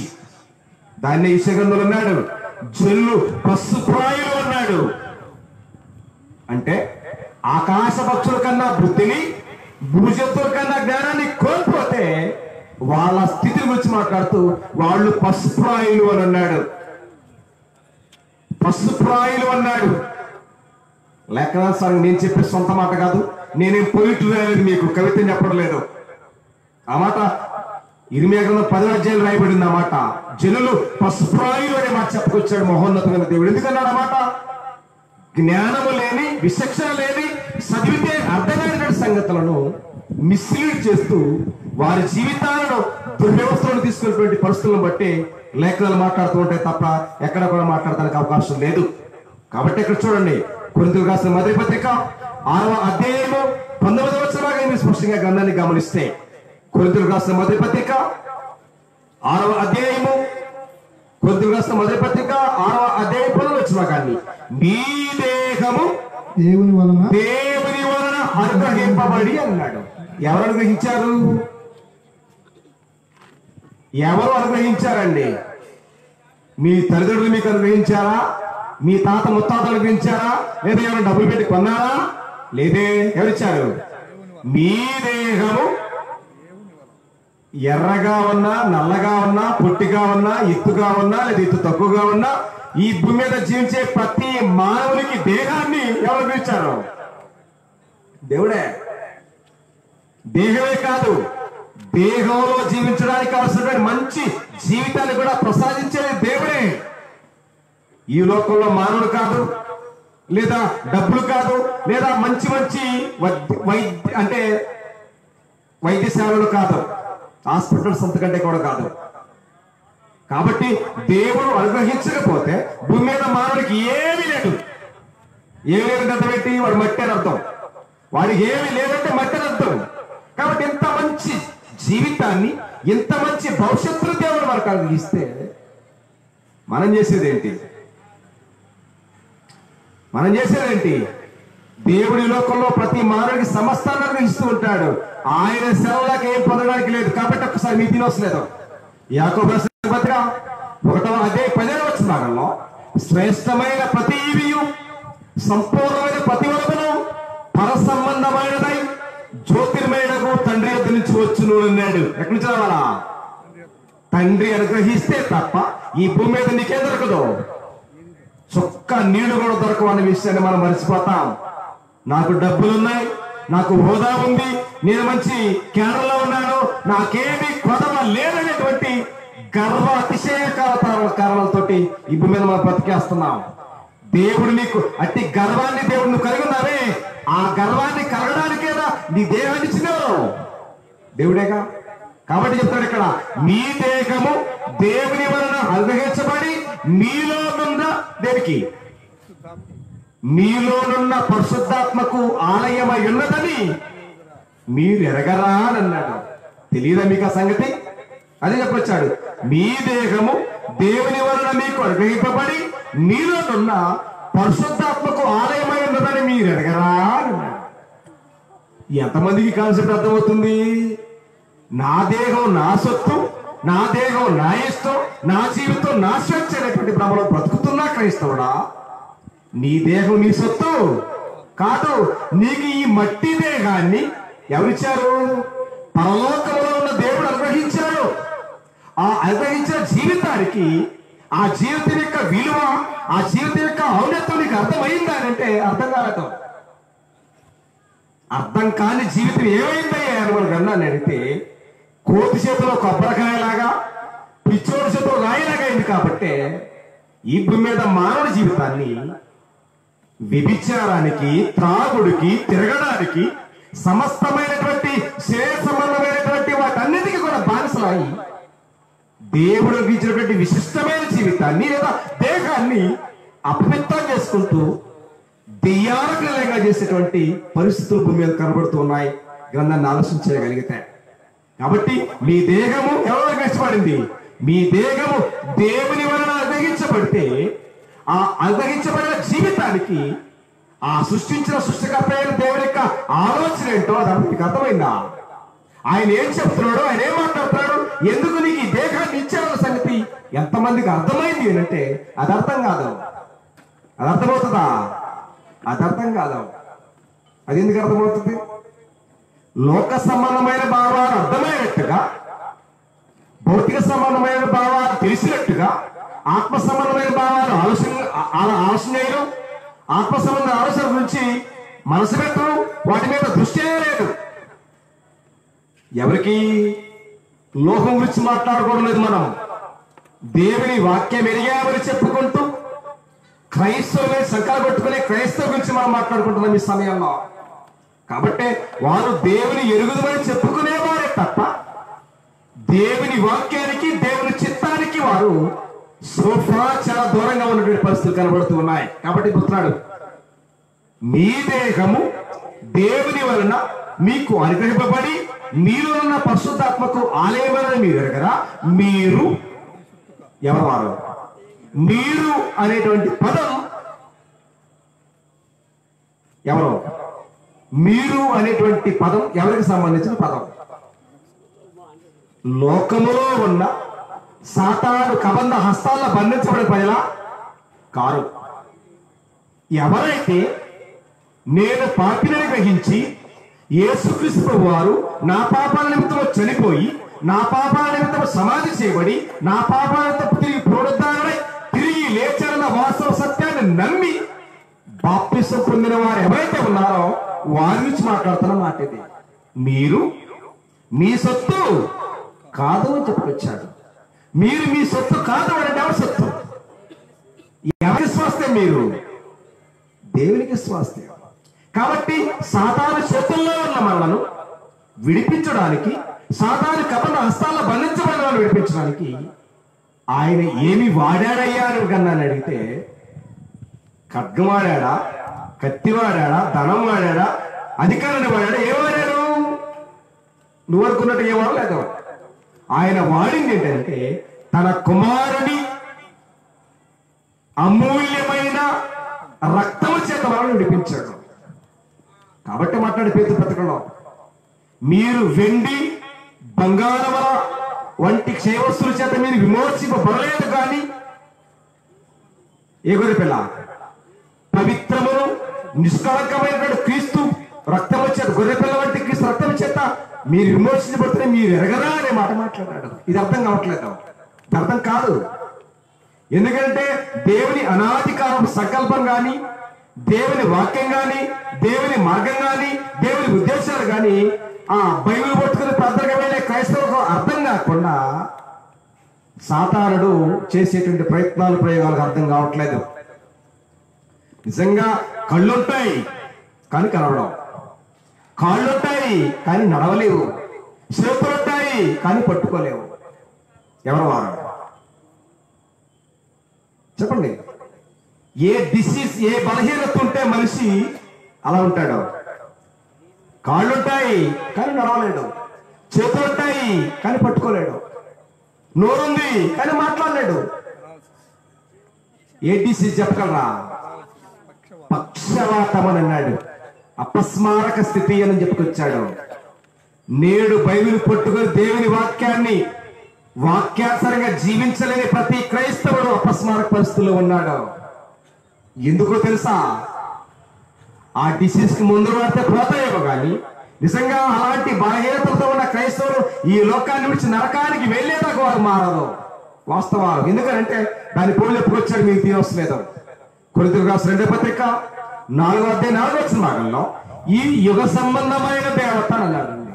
ఈ సంబంధమైన, ఈ యుగ సంబంధమైన దేవత అవిశ్వాసులైన వారి మరణేత్రాలకు ఏం చెప్పాడు? గుడ్డితనాన్ని కలిగేశాడు. కాబట్టి లేఖనాలలో ఉన్న ఏ పరమార్థం, లేఖనాలలో ఉన్న ఏ సత్యం, లేఖనాలలో ఉన్న ఎవరి మాట ప్రజలకు అర్థం కాకుండా దెయ్యాల మాటలనే అర్థమైనట్టుగా, దెయ్యాల మాట ప్రకారం నడిచేటట్టుగా దురాత్మ సాతానుడు ఈనాడు మంచి టెక్నాలజీతో మోసం చేస్తున్నాడు. ఆ టెక్నాలజీ ముసుగులో ఉన్నారు కానీ లేఖనాల ముసుగులకి ఎవరు రావట్లేదు. ఏమండి? టెక్నాలజీ ముసుగులో జనాలు నరకానికి సిద్ధపడతారు కానీ లేఖనాలు నిత్య జీవానికి రావడానికి ఎవరు సాహసం చేయడం లేదు. దేవుని పిల్లలారా, కాబట్టి నిజంగా దేవుడు ఏం కోరుతున్నాడనంటే లేఖనాల ప్రకారంగా ప్రతి వ్యక్తి నిత్య జీవానికి వెళ్ళాలని దేవుడు ఆలస్యం కలిగి ఉన్నాడు. కానీ ప్రజలకి లేఖనాలు అవసరం లేదు, లేఖనాలకు అవసరం లేదు. మనం రికమెండేషన్ ఉపయోగించి ఏదో ఒక రకం ఉపయోగించి పరలోకానికి వెళ్ళాలనే భ్రమలో ఉన్నారు తప్ప పరలోకం వెళ్ళడానికి, నిత్య జీవం వెళ్ళడానికి ఏకైక మార్గం లేఖనాలే అనే విషయాన్ని మాత్రం ప్రజలు మర్చిపోయారు. లేఖనాలకు అసలు అవకాశమే లేదు మన ప్రపంచంలో. కాబట్టి దేవుని పిల్లారా, ఎందుకు ఆ మాట మాట్లాడాడు? మీరు అనే మాట, మీరు మీ సొత్తు కాదు అన్నాడు. మీరు ఒకప్పుడు లేదా మరొక సొత్తు, దియాల సొత్తు. మనం సాధారణ సొత్తులు అనగా బాప్తిసం పొందక ముందు మనం కూడా అపవాది సొత్తే. మనం ఎప్పుడైతే బాప్తిసం పొందామో మనం సాధారణ సొత్తుగా ఉన్న మనను వేసుకుంటాం, దేవుని సొత్తుగా చేసుకున్నాడు. కాబట్టి పోలు చెప్పుకొచ్చాడు కొలసి 13 వచ్చిన భాగంలో, ఆయన మనలను అంధకార సంబంధమైన అధికారంలో నుంచి విడుదల చేసి తాను ప్రేమించిన తన కుమారుని యొక్క రాజ్య నివాసులుగా చేశారు అనే మాట చెప్పుకొచ్చాడు. అంధకార సంబంధమైన అధికారం ఎవరిది? సాధారణదే, అది అపవాదిదే. కాబట్టి అపవాది రాజ్యంలో నుంచి మనల్ని విడుదల చేసి తాను ప్రేమించిన తన కుమారుని యొక్క రాజ్య నివాసులుగా మనందరూ చేస్తున్న భావాన్ని లేఖనాలు మనతో మాట్లాడుతున్నప్పుడు దేవుని పిల్లలారా. కాబట్టి మీరు మీ సొత్తు కాదు అన్నాడు. మీరు మీ సొత్తు కాబట్టి ఎవరి సొత్తు? ఎవరి సొత్తు అండి? మీరు మీ సొత్తు కాదు అని చెప్పారంటే మనమంతా ఎవరి సొత్తు? దేవుని సొత్తు. మీ దేహముతో దేవుణ్ణి మహిమపరచాలి అని అన్నాడు. మీరు మీ దేహంతో దేవుని మహిమపరచబడాలి అంటే మీ హృదయంలో ఎవరుండాలా? ఎవరుండాలా? మీ హృదయంలో ఎవరుండాలా? దేవుడు ఉండాలా? అమ్మని పరిశుద్ధాత్ముడు ఉండాలా? దురాత్మలు ఉండాలా? ఎవరుండాలి? మన హృదయాల్లో మనం నిజంగా మన దేవుడు మనకిచ్చిన దేహంతో దేవుని మహిమపరచాలి అని అంటే మన హృదయాలలో పరిశుద్ధాత్ముడు ఉండాలా లేదా దురాత్మలు ఉండాలా? పరిశుద్ధాత్ముడు ఉండాలా? దెయ్యాలకు అధిపతి సాతానుడు ఉండాలంటే నిజంగా మన పరిశుద్ధాత్ముడికి అవకాశం ఇస్తామంటారా? ఇవ్వంగా. ఆయన ఉంటే మనకి ఏముండదు. ఆయన మన హృదయాల్లో ఉంటే మనకి లోకంలో ప్రదర్శించేటువంటి ప్రైవసీ మనకి ఉండనే ఉండదు. కాబట్టి దెయ్యాల రాజు ఉంటే ఫుల్ ప్రైవసీ, ఏమైనా చేయొచ్చు, ఎలాగైనా నడవచ్చు, నీ ఇష్టానుసారంగా నువ్వు ఆడిందేటను పాడిందే పాట. కాబట్టి క్రైస్తవ్యానికి ఇలాంటి పరిస్థితులు వచ్చాయి, ముంచుకొచ్చాయి. కాబట్టి మన నిజంగా వాక్యానుసారంగా నడవనటువంటి క్రైస్తవులు ఎంతమందో, నడిచే క్రైస్తవులు ఎంతమందో మనకు అర్థం అవ్వాలి, అర్థం చేసుకోవాలి. కానీ చూసే ప్రజలందరూ చూసి ఇంత గొప్ప మంద అనుకుంటున్నారు.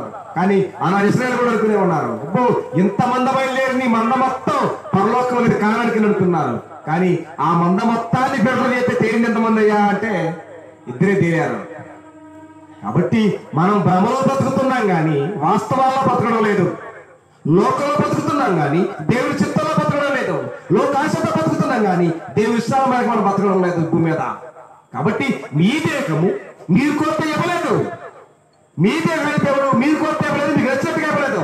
నిజంగా ఒకవేళ మనం కోరినట్టుగా మనకు నచ్చినట్టుగా అయితే కనుక భూమి మీద మనం ఎవరు చూడలేము. భూమి మీద మనం ఎవరు చూడలేము. భూమి మీద మనం ఆడపిల్లలని కరివేపాకులు చూడాల్సిన పరిస్థితి వచ్చింది. కాబట్టి ఆడపిల్లల మగపిల్లలు అనడానికి ఈ భూమి మీద ఏ మానవుడికి అధికారం లేదు. దేవుడు నీకు బహుమానాలు ఇస్తాడంటే వారి ఆడపిల్లల మగపిల్లల వారి పుట్టడం వెనుక నీ ఉద్దేశం లేదు, వారి భూలోకం రావడం వెనుక నీ ఉద్దేశం నీ తండ్రి ఉద్దేశమే ఉంటే భూమి మీద మనం ఆడపిల్లలు చూడలేము. ప్రతి మానవుడు స్త్రీలైన పురుషులైన వారి జన్మ వెనుక దేవుడు చిత్తమన్నది కనుక ఆడపిల్లల మగపిల్లలని మనం ఈ లోకానికి వచ్చాక మనం కామెంట్ చేస్తాం. కాబట్టి మీ దేహము దేవుని వల్ల అనుగ్రహింపబడి మీరు పరిశుద్ధాత్మక ఆలయం మీరు కదా, మీరు మీ సొత్తు కాదు, మీరు విలువైన క్రమం కనుక మీ దేహముతో దేవుణ్ణి మహిమపరచాలి అంటాడు. మీరు మీ దేహంతో దేవుని మహిమపరచబడాలి అంటే ఏమి శుద్ధిగా ఉండాలి? ఏం శుద్ధిగా ఉండాలి? ఏమి శుద్ధిగా ఉండాలి? మీరు మీ దేహంతో దేవుని మహిమపరచాలి అంటే ఏ శుద్ధిగా ఉండాలి? ఏ శుద్ధిగా ఉండాలి? లోకంలో బాగానే మనం మాట్లాడతాం. ఎవరు మాట్లాడతాం? ఎవరు మాట్లాడతారండి? బాండ శుద్ధి లేని పాకమేళ, చిత్త శుద్ధి లేని పూజలేలా అనే మాట మనం హిస్టారికల్ గా ఇది మన పురాతన కూడా మాట్లాడుతూ ఉంటారు. ఏ శుద్ధి? బాండ శుద్ధి లేని పాకం, చిత్త శుద్ధి లేని పూజ. ఎవరికి ఇష్టం? చూస్తారా? ఎవరన్నా దాని వైపు చూస్తారా? దాన్ని తింటారా? ఎవరైనా దాన్ని ఆస్వాదిస్తారా? చూడటానికి బాగానే ఉండొచ్చు కానీ దాని జోలికి ఎవరు వెళ్ళరు. కాబట్టి నీ దేహము దేవుని వల్ల నీకు అనుగ్రహించబడింది. ఆ దేహము ద్వారా దేవుని మహిమపరచబడాలంటే నీ స్టేటస్ ఏంటి, నీ పరిస్థితి ఏంటి? నువ్వు ఏ స్టేటస్ లో దేవుని మహిమపరచగలవు? మహిమపరచాలి అంటే నువ్వేం కలిగి ఉండాలంటే నీ హృదయం ఎలా ఉండాలి? నీ హృదయం ఎలా ఉండాలి? పాపము లేని పరిశుద్ధమైన పవిత్రమైన తెల్లటి హిమములాగా ఉండాలని కోరుతున్నాడు. కాబట్టి ఆ ప్రస్తావన రాజైన దావీదుకి అర్థమైంది. అది కోసం అంటాడు కదా, నన్ను ఇదేతోటి ఇస్సోపుతో కడిగి తెల్లని హిమము కంటే మార్చేయని అన్నాడు.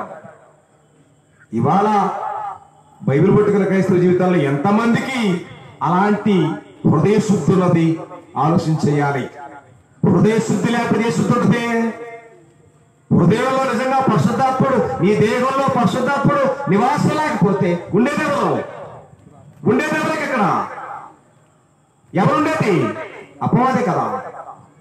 నీ దేహంలో నిజంగా నివాసం చేసేది పరిశుద్ధాత్ముడే కాకపోతే నువ్వు ప్రార్థనకి వెళ్తావో, ఆన్లైన్ చేస్తావో, తల కింద తపస్య చేస్తావో, నీ హృదయంలో నీ దేహంలో పరిశుద్ధాత్ముడే నివాసించలేకపోతే నీ హృదయంలో నివాసం చేసేది దురాత్మే తప్ప, సాతానుడే తప్ప మరెవరో కాదని విషయాన్ని కూడా మీరు గమనించవలసిన ఆవశ్యకత మనందరి మీద ఉన్నది ప్రియమైన దేవుని వాళ్ళ. కాబట్టి అలాగే ఒకసారి మొదటి కొరింథీ పత్రిక 3:16 కూడా ఇదే మాట చెప్పబడి చదవబోతున్న మీ సమయంలో కొరింథీయులకు రాసిన మొదటి పత్రిక 3:14 భాగాన్ని, మీరు దేవుని ఆలయమై ఉన్నారని దేవుని ఆత్మ మీరు నివసించున్నారని మీరు ఎరగరా అని అన్నాడు. ఏమన్నాడండి? మీరు దేవుని ఆలయమై ఉన్నారని దేవుని ఆత్మ మీరు నివసించున్నారని మీరు ఎరగరా అని అన్నాడు.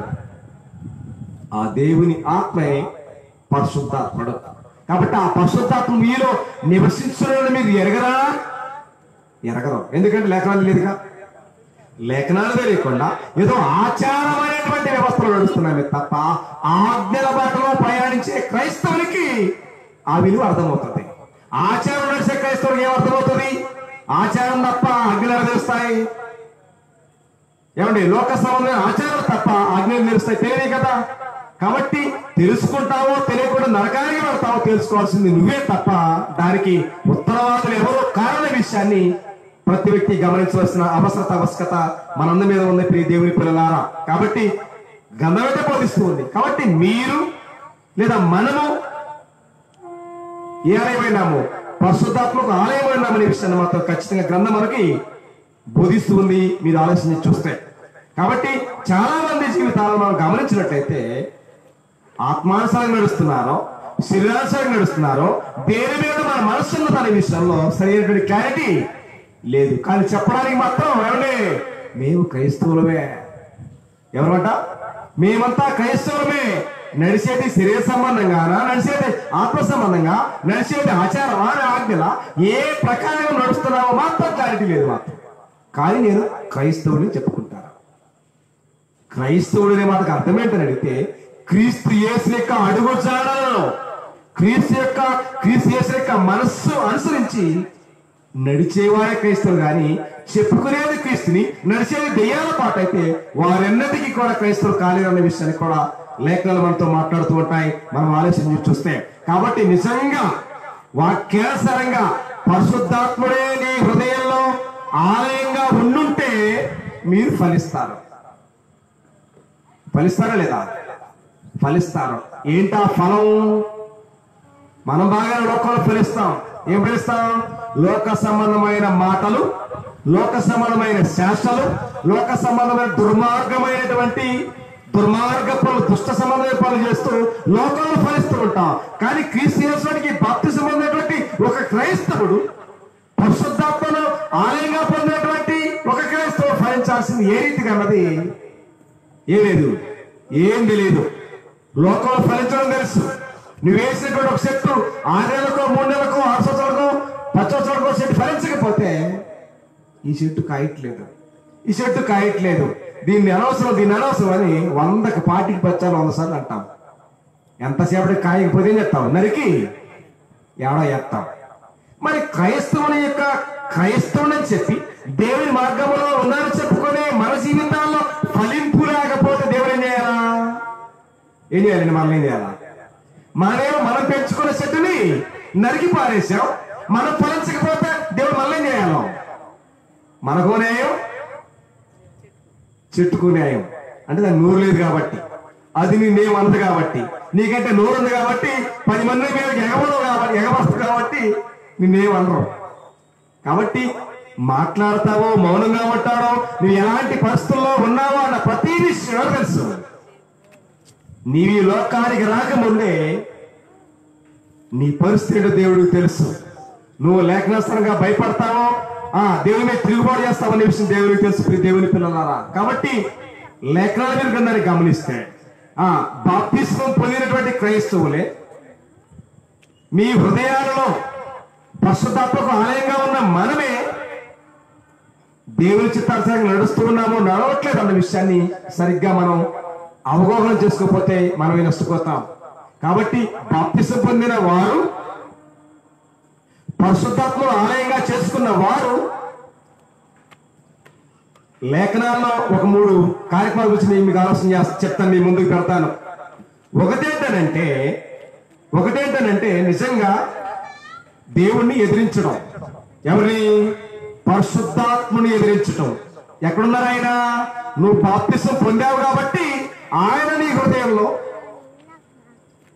నివాసమై ఉన్నారు. ఆయన ఆ నివాసం ఉన్న ఆయన్ని మనం చేసేటువంటి కార్యకలాపాల ద్వారా మనం ఏం చేస్తూ ఉంటాం మనకు తెలియకుండానంటే ఆయన్ని ఎదిరిస్తాం. అంటే ఆయన మీద తిరుగుబాటు చేస్తూ ఉంటాం. మనం నా ఇష్టం, నా ఉద్దేశం, నా జీవితం అనేటువంటి భ్రమలో మిడిచిపడుతూ ఉంటాం. ఈ జీవితంలో దేవుడు నీకిచ్చిన గడ్డి పువ్వు లాంటి జీవితం, దేవుడు నీకిచ్చిన నీటి బుడగ లాంటి జీవితం, దేవుడు నీకిచ్చిన ఏ జీవితం నీడలాంటి గడ్డి లాంటి పాఠశాల అన్న విషయాన్ని మరిచిపోయి నేను అనే విషయంలో భ్రమపడుతూ మిడిసిపడుతూ ఉంటాం. ఎంతకాలం మిడిసిపడగలం? భూమి మీద దేవుడు నీకు ఇచ్చిన ఆయుష్కాలంతో మాత్రమే నువ్వు మిడిసిపోగలవు తప్ప ఇంకేం చేయగలవు. కాబట్టి మనం స్పష్టంగా గ్రంథాన్ని గమనించినట్టయితే దేవుని ఎరిగామని చెప్పుకుంటూ బాప్తిసం పొందినటువంటి క్రైస్తవులే దేవుని ఏం చేస్తూ ఉంటారంటే దుఃఖపరుస్తూ ఉంటారు. ఎఫెసీయులకు రాసిన పత్రిక 4వ అధ్యాయంలో అపోస్తలుని పోలి మాట్లాడుతున్నారు. ఎఫెసీ పట్టణంలో ఉన్నటువంటి క్రీస్తు ప్రభు సంఘముతో మాట్లాడుతున్న మాటని మనం ఈ సమయంలో చదవబోతూ ఉన్నాం. ఎఫెసీయులకు రాసిన పత్రిక 4వ అధ్యాయము 30 వచన భాగాన్ని, దేవుని పరిశుద్ధాత్మను దుఃఖపరచుకుడి, విమోచన దినం వరకు ఆయన యందు మీరు ముద్రింపబడి ఉన్నారు కనుక మీరు ఆయన్ని ఎన్నకూడదు, దుఃఖపరచకూడదు అన్నాడు. ఎక్కడున్నారు ఆయన? మీ హృదయాలకు సంచకరుగా దేవుడు అనుగ్రహించాడు ఆయన్ని. ఆయన మన హృదయాల్లో ఉన్నప్పుడు మనం ఆయన ఏం చేయకూడదంట, దుఃఖ పెట్టకూడదు అన్నాడు. అంటే దుఃఖ పెట్టకూడదు అర్థం ఏంటి? దుఃఖం అంటే అర్థం ఏంటి? ఏడవడమేగా. అంటే నిజంగా మనం చేసేటువంటి క్రైస్తవ జీవితాన్ని చెప్పుకుంటూ దేవుని వాక్యాన్ని విడిచిపెట్టి అవాంఛనీయమైనటువంటి మాటలు, అవాంఛనీయమైనటువంటి కార్యకలాపాల వల్ల జీవించే చెప్పుకునే జీవితమేమో వెలుగు సంబంధుల జీవితం, చేసే కార్యకలాపాలేమో శేఖర సామ్రాజ్యం.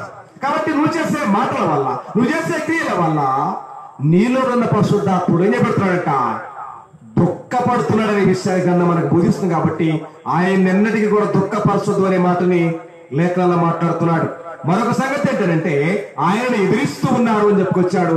అపోస్తుల కార్యగ్రంథం 7వ అధ్యాయం 50 వచన భాగాన్ని చూస్తే, అపోస్తుల కార్యగ్రంథం 7వ అధ్యాయము 51వ వచన భాగాన్ని మీరు చూస్తే, ముష్కరులారా, హృదయములను చెవులను దేవుని వాక్యములకు లోపరచని వారులారా, మీ పితరుల వలనే మీరును ఎల్లప్పుడూ ఏం చేస్తున్నట, పరిశుద్ధాత్మను ఎదిరించుతున్నారు అని అన్నాడు.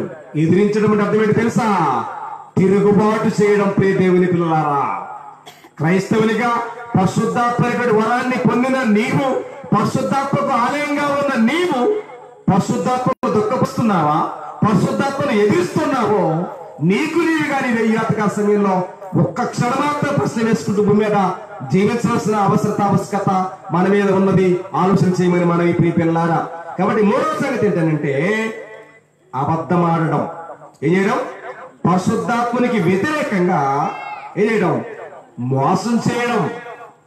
ఎందుకు అంటే మనం చేసే మోసం ఎవరు తెలియదు, ఎవరికి తెలియదు. ఎలా చేసే పనులు?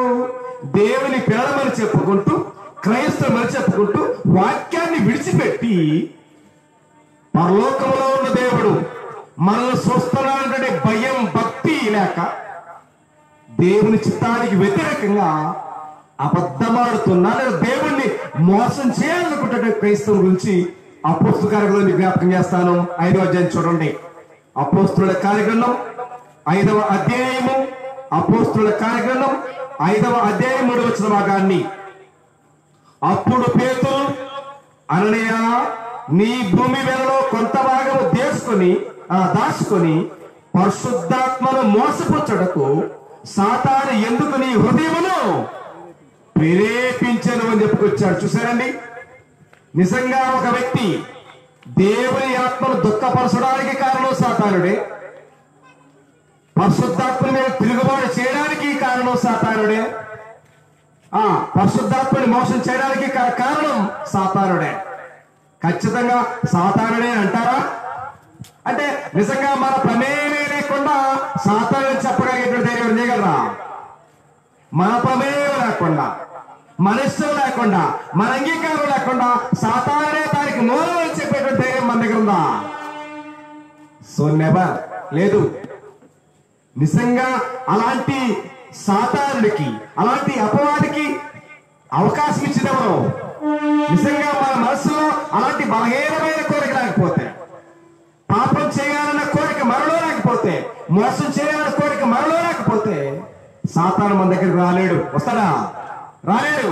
దేవుని వాక్యం పట్ల భయం ఉంటే, దేవునికి లోబడడంలో భయం ఉంటే కనుక మరి వెన్నటికి కూడా అలాంటి అవాంఛనీయమైన కార్యకలాపాలు చేయడానికి సాహసం చేయము వాస్తవానికి. కానీ దేవుడి పట్ల, దేవుని వాక్యం పట్ల ఎవరికైతే భక్తి, భావము, వినయము, విధేయత, విశ్వాసములు ఉండవో వారు దేవుని మీద తిరుగుబాటు చేస్తారు, ఎదిరిస్తారు, దేవుని మోసం చేస్తాం అనుకుంటున్నారు. కానీ మోసపోయేది మీరే, మోసపోయేది మనమే. చెప్పేస్తారు దాని కానీ పథకంలో, మోసపోకుడి, దేవుడు వెక్కిరింపబడడు. మీరు ఈ భూమి మీద మోసము అనే విత్తనాన్ని విత్తితే మోసపోయేది మీరే. ఇక్కడ ఎదురుబాటు అనే విత్తనాన్ని విత్తితే ఆ ఎదురుబాటుతో ఎదుర్కొనేది మీరే. ఇక్కడ దేవుని ఆత్మ దుఃఖపరిస్తే అక్కడ యుగయుగాలు దుఃఖపడేది మీరే, మనమే. కాబట్టి ఇక్కడ దేవుడు మనకి ఎంత గొప్ప శ్రేష్టమైన అవకాశాన్ని మనకిస్తే ఆ అవకాశాన్ని దుర్వినియోగం చేసుకుంటూ దెయ్యానికేమో ఇష్టంగా, దేవునికేమో కష్టంగా, దేవుని పని చేయాలంటేనేమో చాలా కష్టం, దెయ్యం పని చేయాలంటేనేమో చాలా ఇష్టం. ఈ భూమి మీద దేవుడు నీకు ఇచ్చిన నీ అవకాశంలో ఎలాగ జీవిస్తావో సాక్స్ యువర్ సెల్ఫ్. నీ జీవితానికి వదిలేసాడు, అట్లా నీ జీవితాన్ని భిక్షగా తీసేసాడు. ఎందుకునంటే ఇవాళ నీది, ఇవాళ నాది, ఇవాళ ప్రపంచాన్ని ఒక్క దినమున్నది. దాన్ని పోలి చెప్పుకొచ్చాడు అపోస్తలుల కార్యగ్రంథం 17వ అధ్యాయము 31వ వచనం చూస్తే, నీతిని అనుసరించి భూలోకములకు తీర్పు తీర్చబడే ఒక దినాన్ని దేవుడు నిర్ణయించాడు. ఆ దినాన భూమి మీద జీవించే ప్రతి వారు, సామానులేని సామర్థ్యులేని, ధనికులేని దరిద్రులేని, భూమి మీద జీవించే ప్రతి మానవ జీవితం అక్కడ ప్రశ్న కావాలి. ఇక్కడ అవకాశం నీదే, ఇబ్బంది లేదు, చేసుకో. దెయ్యాలకి మహిమగా బతుకుతావో, దేవునికి మహిమగా బతుకుతావో, ఎలాంటి జీవితంలో బ్రతకాలని కోరుకుంటావో నీ ఇష్టం. నీకు భిక్షేశాడు నీ జీవితాన్ని, నీకు దేహాన్ని అట్టిసేశాడు, జీవించు. దెయ్యాల కాలంగా ఉంటావో, దేవుని కాలంగా ఉంటావో, పరిశుద్ధాత్మ కాలంగా ఉంటావో, ధూర్పకాలంగా ఉంటావో తీర్చుకోవాల్సింది నువ్వే తప్ప దానికి దేవుడు ఉత్తరవాది కాదు. అవకాశాన్ని నీకు ఇచ్చాడు. ఇది సత్యము, ఇది మార్గం అని చెప్పాడు. ఆ మార్గాన్ని అనుసరిస్తావో, ఆ మార్గాన్ని విడిచిపెట్టి ఎలా బతకాలనుకుంటావో నీ ఇష్టమే తప్ప దేవుడు గాని మరొకడు గాని దానికి ఉత్తరవాదులు కానీ విషయాన్ని మీరు స్పష్టంగా గమనించాలి. కాబట్టి గలతీ పత్రిక 5వ అధ్యాయం 2వ వచనం చూస్తే ఆత్మ ఫలమేమనగా అన్నాడండి. ఏ ఫలం అంట? నిజంగా నువ్వు పరిశుద్ధాత్మను వరంగా పొందినవాడవే ఉంటే, పొందినవాడవే నిజంగా పరిశుద్ధాత్ముడు నీ హృదయంలో నివాసమై ఉంటే నువ్వు ఫలించే ఫలితం ఎలా ఉంటుంది చూడండి. గలతీ పత్రిక 5వ చెప్పుకొచ్చాడు. గలతీ పత్రిక 5వ అధ్యాయము 22వ వచనంలో స్పష్టంగా మనం అందరినీ గమనించాలి. గలతీయులకు రాసిన పత్రిక 5వ అధ్యాయము 22వ వచన భాగం. అయితే ఆత్మ ఫలమేమనగా అన్నాడు. మీరు స్పష్టంగా చదవాలి. అక్కడ ఆత్మ ఫలములేమనగా అన్నాడా? ఆత్మ ఫలములు అంటే బహువచనం. ఆత్మ ఫలమేమనగా అన్నాడు. సింగులర్, బహువచనం కాదు, అది ఏకవచనం మాత్రమే. కాబట్టి ఆత్మ ఫలమేమనగా ప్రేమ, సంతోషము, సమాధానము, దీర్ఘశాంతము, దయాళుత్వము, మంచితనము, విశ్వాసము, సాత్వికము, ఆశా నిగ్రహములు అన్నాడు. ఇవి దేనిలో క్వాలిటీలు? ఆత్మఫలములో ఉండవలసినటువంటి క్వాలిటీలు. ఈ ఆత్మఫలం చెప్పినటువంటి ఈ క్వాలిటీల్లో ఏ క్వాలిటీ మిస్ అయినా అది ఆత్మఫలము కానే కాదు. ఆత్మఫలము కాదనేది, ఆత్మఫలం కాకపోతే ఫలం అయితే అది దురాత్మ ఫలం అవుతుంది. ఏమండి? ఆత్మఫలము కాకపోతే ఏ ఫలం అవుతుంది? అది దురాత్మ ఫలం అవుతుంది. కానీ నేడున్నటువంటి క్రైస్తవ్యానికి అది ఆత్మఫలమా దురాత్మ ఫలమా తెలియబట్టి అపస్మారక పరిస్థితుల క్రైస్తవ్యం ఉంది. కాబట్టి దానికి ఎవరు చేసేది లేదు. ఎవరి జీవితాన్ని వాళ్ళు లెక్క చెప్పుకోవాల్సిన పరిస్థితులు ఉన్నాయి. కాబట్టి లేఖను మీరు చూస్తే ప్రేమ అన్నాడు. దేవుడు లోకాన్ని జయించడానికి వాడినటువంటి వెపన్ ఆయుధం చెప్పగలరా? ప్రేమ. దేవుడు కత్తి వాడలేదు, ఖడ్గం వాడలేదు, లేదా ఉప్పు సత్యాగ్రహం చేయలేదు. ఆయన ఏం చేయలేదు. చేశాడా? చేయలేదు. ఆయనకు అధికారం ఉన్నప్పటికీ కూడా చేయలేదు. లోకాన్ని ప్రేమ చేత జయించాడు తప్ప నిజంగా ఆ ప్రేమ చెప్పుకుంటాం. కానీ ప్రార్థనకు వెళ్ళే మనకు మాత్రం ఒకరి మీద ఒకరికి ఉండదు. ఏముండదు చెప్పండి? ప్రార్థనకు వెళ్ళే మనకి, బైబిల్ పట్టుకున్న మనకి, నిత్యము దేవుడు దేవుడు ప్రభు పలికే మనకి సాటి మానవుడి మీదే ఉండదు, ప్రేమ ఉండదు. నేను మాత్రం ప్రజలు మాత్రమే నేను దేవుడిని గొప్పగా ప్రేమిస్తున్నాను. ఇల్లు ఇచ్చాను, వాకిలు ఇచ్చాను, దేవుడికి ఎవరిని? నేను దేవుడిని ప్రేమిస్తున్నానని చెప్పి ఏదో ఇస్తానని చెప్పి పడుతూ ఉంటాం మనం. కానీ ఆ మాటకు యోహాను రాసిన మొదటి పత్రిక 5వ అధ్యాయం చెప్పాడు తెలుసా? ఏం చెప్పాడు తెలుసా? కంటికి కనబడుతున్న మానవుణ్ణే ప్రేమించలేని నీవు కనపడని దేవుణ్ణి నువ్వు ప్రేమిస్తున్నావా లేదా ప్రేమించగలవా అని చెప్పాడు. నువ్వు ప్రేమిస్తున్నావా? మనమెవరివి? దేవుని మహోన్నతమైన ప్రేమ చేత రక్షించబడిన మనము అదే ప్రేమను ఎదుటి వారికి మనం అందిస్తున్నామా? మన దగ్గర ప్రేమ ఉన్నదా? ప్రేమ లేకపోతే ఏముంది? ప్రేమ లేని మన దగ్గర ఏముంది? ద్వేషమేగా ఉంది, ద్వేషమేగా. కాబట్టి ఆత్మ సంబంధంగా ఫలించే క్రైస్తవ జీవితాల్లో ద్వేషం ఉందా? ఆత్మ ఫలమేమనగా దానిలో ద్వేషం ఉందా? పగ ఉందా? ప్రతీకారం ఉందా? ద్వేషం ఉందా? లేదుగా. అది ఎక్కడిది? అది పరిశుద్ధాత్మతో కాదుగా. ఎవరిది? అది దురాత్మ ఫలముగా. కాబట్టి దేవుడు కోరుకున్న ఆత్మ ఫలాలు మాత్రం నేడున్నటువంటి క్రైస్తవ ప్రపంచంలో కనిపించినటువంటి పరిస్థితులు. కానీ చెప్పుకునేది మాత్రం మేము పెద్ద క్రైస్తవులు అండి, మేము గొప్ప క్రైస్తవులు అండి, భూమి పుట్టిగా నుంచి క్రైస్తవులు చెప్పుకుంటారు. కానీ కనబడుతున్న మానవుని ప్రేమించలేని నీ ప్రేమ ఎవరికి కావాలి? కనిపించని మానవుని ప్రేమించకపోతే కనబడుతున్నటువంటి దేవుణ్ణి నువ్వు ఎలా ప్రేమించగలవు? కాబట్టి ప్రేమ ఏం చెప్పుకొచ్చాడు? ప్రేమ 5:2 ప్రేమ సంతోషం అన్నాడు. దేనిలో సంతోషం ఉంది? లోక సంబంధమైన సంతోషం ఉంది. కానీ ఆత్మ సంబంధమైన సంతోషం ఉందా? లేదు. పౌలు చెప్పుకొచ్చాడు ఫిలిప్పీ రాష్ట్రంలో. ఏం చెప్తున్నావు?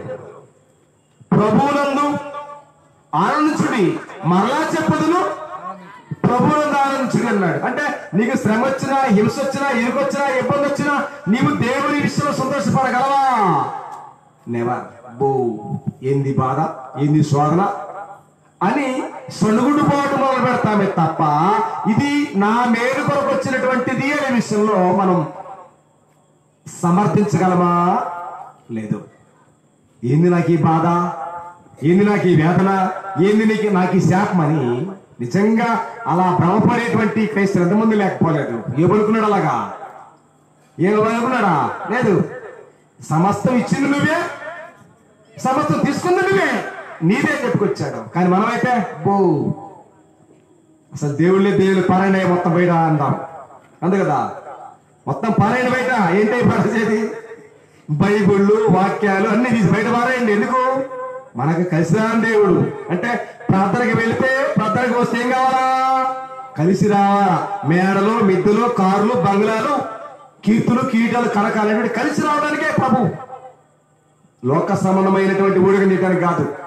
దేవుడు తన కుమారుని లోకానికి పంపించింది నీ ఆత్మ సంబంధమైన జీవితాన్ని సరిచేసి శాశ్వత కాలం ఉండే నీ ఆత్మకు దేవుడు పరలోకాన్ని ఇవ్వడానికే యేసు ప్రభువు నీ లోకానికి పంపించాడు. కానీ ఆ పరమార్థం జనాలకు అర్థం కావట్లేదు. అర్థం కాని విలువైన జీవితాలు భూమి మీద అర్థంగా బ్రతుకుతున్నాయి. దానికి కూడా మనం లెక్క చెప్పాల్సిన బాధ్యత ఉన్నది. కాబట్టి అది చెప్పడం ప్రేమ, సంతోషము, సమాధానం అన్నాడు. ఏంటి సమాధానం? ఎవరితో సమాధానం? ఎవరికి సమాధానం? వన్స్ అపాన్ ఏ టైం, ఒకనొకప్పుడు మానవ జీవితానికి సమాధానం ఉందా? లేదు. యెషయా 59 చూస్తే రక్షింపనేరకుడున్నట్లు యెహోవాస్తం కొలుసు కాలేదు, విననేరకుడున్నట్లు అది చెవులు మందము కాలేదు, మీకును మీ దేవునికి ఏమొచ్చే అడ్డంగా పాపములు అడ్డు వచ్చాయి అన్నాడు. ఆ పాపాలు అడ్డుగా వచ్చిన దానికి దేవుడు మనకు సమాధానంగా దేవుడు అమ్మపించాడు. యేసు క్రీస్తు యొక్క మరణం ద్వారా మనకేమొచ్చింది? సమాధానం వచ్చింది అని చెప్పుకొచ్చాడు. మరి ఆ సమాధానం మన కుటుంబాల్లో ఉందా? ఆ సమాధానం మన సమాజంలో ఉందా? లేదు. నిజంగా క్రైస్తవులు చెప్పుకోవడానికి క్రైస్తవమే, కానీ సమాధానము లేని క్రైస్తవులు, ప్రేమ లేని క్రైస్తవులు, సంతోషము లేని క్రైస్తవులు, చెప్పుకోవడానికి గొప్ప క్రైస్తవులు అండి, పేరు పెట్టే క్రైస్తవులు అండి.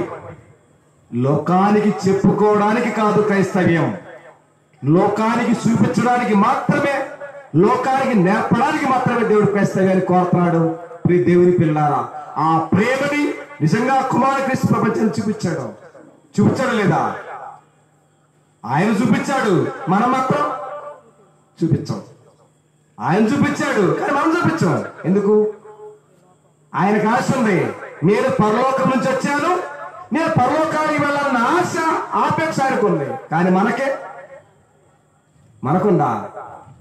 సస్తే వాటికి 2 ఎప్పుడు 3 అనుకుంటాను తప్ప మనం చచ్చిపోతే వాడి ఆడకి వెళుతున్నాము అనేటువంటి ఆలోచన లేని జీవితాన్ని మనం అంటే అర్థమేంటి తెలుసా? నిజంగా దేవుడు మనం ప్రేమించిన మన జీవితాల మీద మనకి ఏలేదు సరి అయినటువంటి అవగాహన లేని, సరి అయినటువంటి ఉద్దేశం లేనటువంటి, అంటే అర్థమైన గమ్యము తెలవని, గమ్యం ఎరగనటువంటి అబోధ కలప క్రైస్తవుడు. అంటే అర్థం చెప్పాలంటే కొత్త పిచ్చగాడని చెప్పొచ్చు. కొత్త పిచ్చగాడికి ఏం తెలీదు? పొద్దు తెలీదు. అట్లాంటి పరిస్థితులు ప్రపంచం బతికేస్తుంది. కాబట్టి ప్రియదేవుడి పిల్లారా, మోసపోకుడి. నిజంగా దేవుడు అర్థమవడానికి దేవుడు గ్రంథాన్ని ఇచ్చాడు. గ్రంథం వెలుగులో మన జీవితాన్ని మనం సరిచూసుకోవాల్సిన ఆవశ్యకత మన మీద ఉన్నది. ప్రియమైన దేవుని పిల్లారా, కాబట్టి ఆత్మఫలం ఏమంటే ప్రేమ, సంతోషము, సమాధానము, దీర్ఘశాంతము, దయాళుత్వము, మంచితనములు ఉన్నాడు. ఇవాళ మంచితనం చూడుందా? లేదు. మనం జనాలకి ఎంత మంచి చేయాలని చూసినా అది ఏమవుతుంది? ఎంత చేయాలని చూసినా అది విషం, పాయిజన్ అయిపోతుంది. ఇవాళ ప్రపంచంలో మంచి చేయాలని చూడొచ్చు, కానీ మంచి ఒకవేళ చేయాలని ఒకవేళ మనం జారి పడ్డా మనకి ఏమవుతుంది?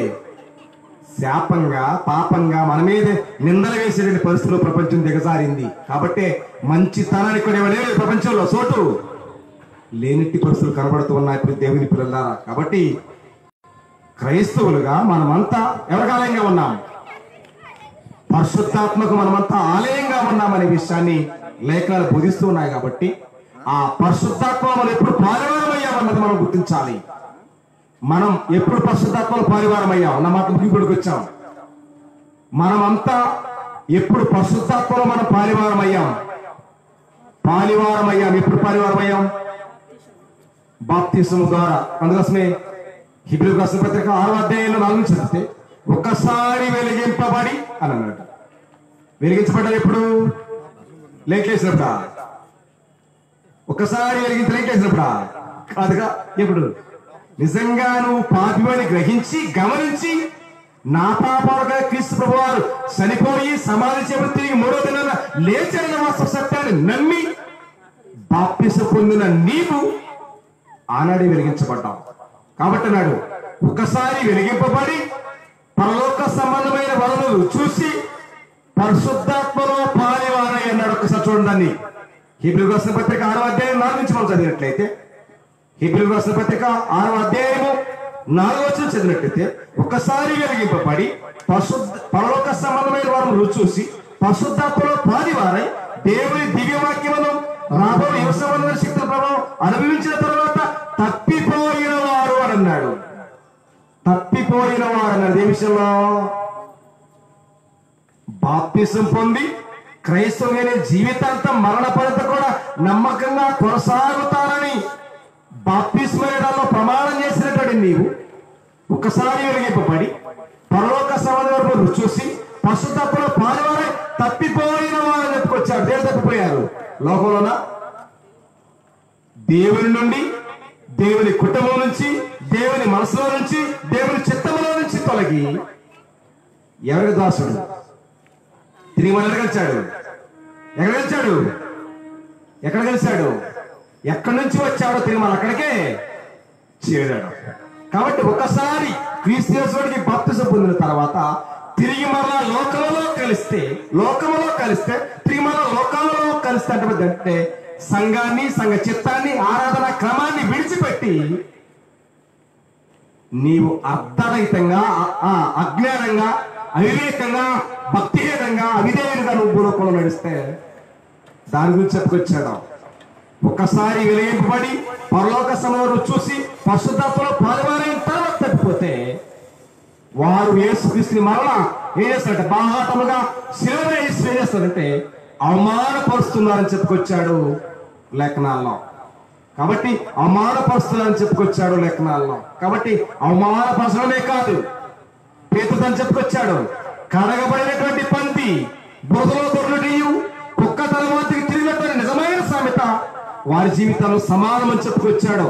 కాబట్టి నిజంగా ఆ ఆజ్ఞను తెలుసుకొని బాప్తిసం పొంది ఆ సంఘంలో చేరి దాన్ని అనిపించి తరిపోయిన తప్పవట కంటే ఆ మార్గాన్ని తెలియకుండా లోకంలో సాతానికి దాసుడుగా, లోకానికి బానిసగా బతకడం శ్రేయస్కరం. బాప్తిసం పొందిన తర్వాత, సంఘ ప్రవేశమైన తర్వాత ఆరాధనని, దేవుని చిత్తాన్ని, దేవుని క్రమాన్ని విడిచిపెడితే నువ్వు కడగబడిన పంది కన్నా కుక్క తర్వాత తిన్నట్టు కంటే కూడా దరిద్రమైన సామెత మన జీవితాల్లో జరిగిపోయిన విషయాన్ని కూడా గ్రంథం మనకు బోధిస్తుంది. అంత మాత్రమే కాదు, దేవుడు నీకు నీ దేహాన్ని పరిశుద్ధాత్మకు ఆలయంగా దేవుడు అవకాశం ఇస్తే ఆ ఆలయాన్ని అంటే పరిశుద్ధాత్మని బయటకు పంపించి బయట పరిశుద్ధాత్మని ఆర్పేసి చంపేసి నువ్వు లోకంలో బానిసకు, లోకంలో సాతానికి బానిస అయితే దేవుడు దానికి ఉత్తరవాదు కానే విషయాన్ని కూడా మనం గమనించవలసిన అవసరం లేదు. ప్రియ దేవుని పిల్లలారా, భూలోకంలో క్రైస్తవ తండ్రిని ద్వేషించండి, ఇబ్బంది లేదు. కుమారుని ద్వేషించండి, ఇబ్బంది లేదు. క్రైస్తవులుగా ఉన్న మనం పరలోకపు తండ్రి యెహోవాని దూషించండి, కుమారుని క్రీస్తుని దూషించవచ్చు. వారికి ఏముంది? పాప క్షమాపణ ఉన్నది. కానీ మన హృదయాలకు లేదా మన దేహాలకు ఆలయమైనటువంటి పరిశుద్ధాత్మని ఏం చేస్తే, దూషిస్తే, ఆయనకి వ్యతిరేకంగా మాట్లాడితే, ఆయన్ని మోసం చేస్తే ఏమీ లేదు. నా మాట ముగిసిపోతున్నాను. తెచ్చి స్పష్టత గ్రంథం చివరిగా లూకా సువార్త 12వ అధ్యాయం 10వ వచనం భాగం చూడండి. నా మాట ముగిసిపోతున్నాను.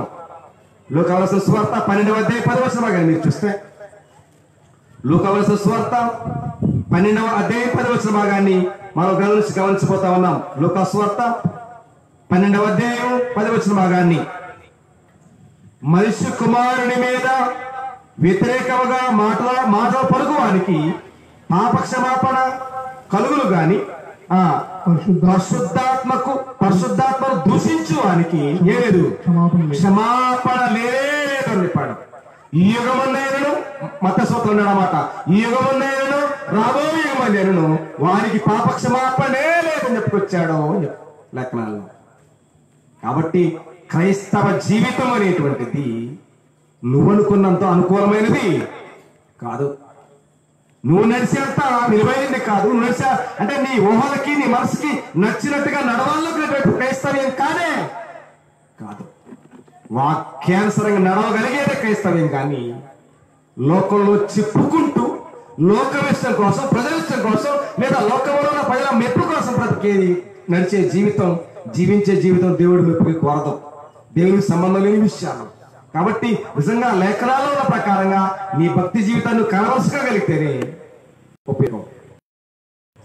కాబట్టి పోలికొచ్చాడు దేవుని యొక్క చిప్పనక్కర్లేని పిలవానిగాను విభజించే వారిగాను నిన్ను నీవే దేవునికి కనబరుచుకోవాలని చెప్పాడు. కానీ ఇక్కడ దేవునికి కనబరుచుకునే రుజువులు మన దగ్గరే లేవు. కానీ లోకానికి కనబరుచుకోవడానికి మాత్రం ఆదివారం అడావుడే ఎడహడావుడి.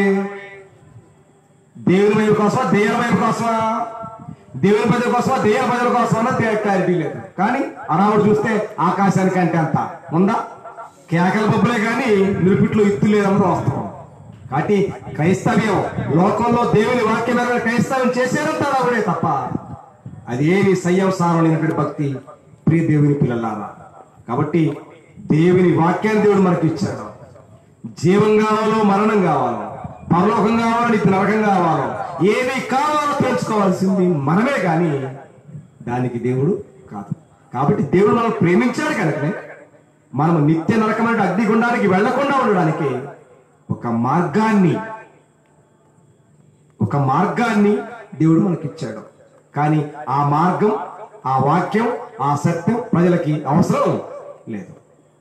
కట్టు మాటలు, కట్టు కథలు, గారడి మాటలు, మాయ మాటలు, కచ్చడ మాటలు, కల్పిత మాటలు అవి మాత్రమే చెవులకు చాలా ఇంపుగా ఉంటాయి తప్ప వాక్యాన్ని వాక్యంగా చెప్తే ఇష్టం ఉన్నది వాళ్ళ జనాలకి.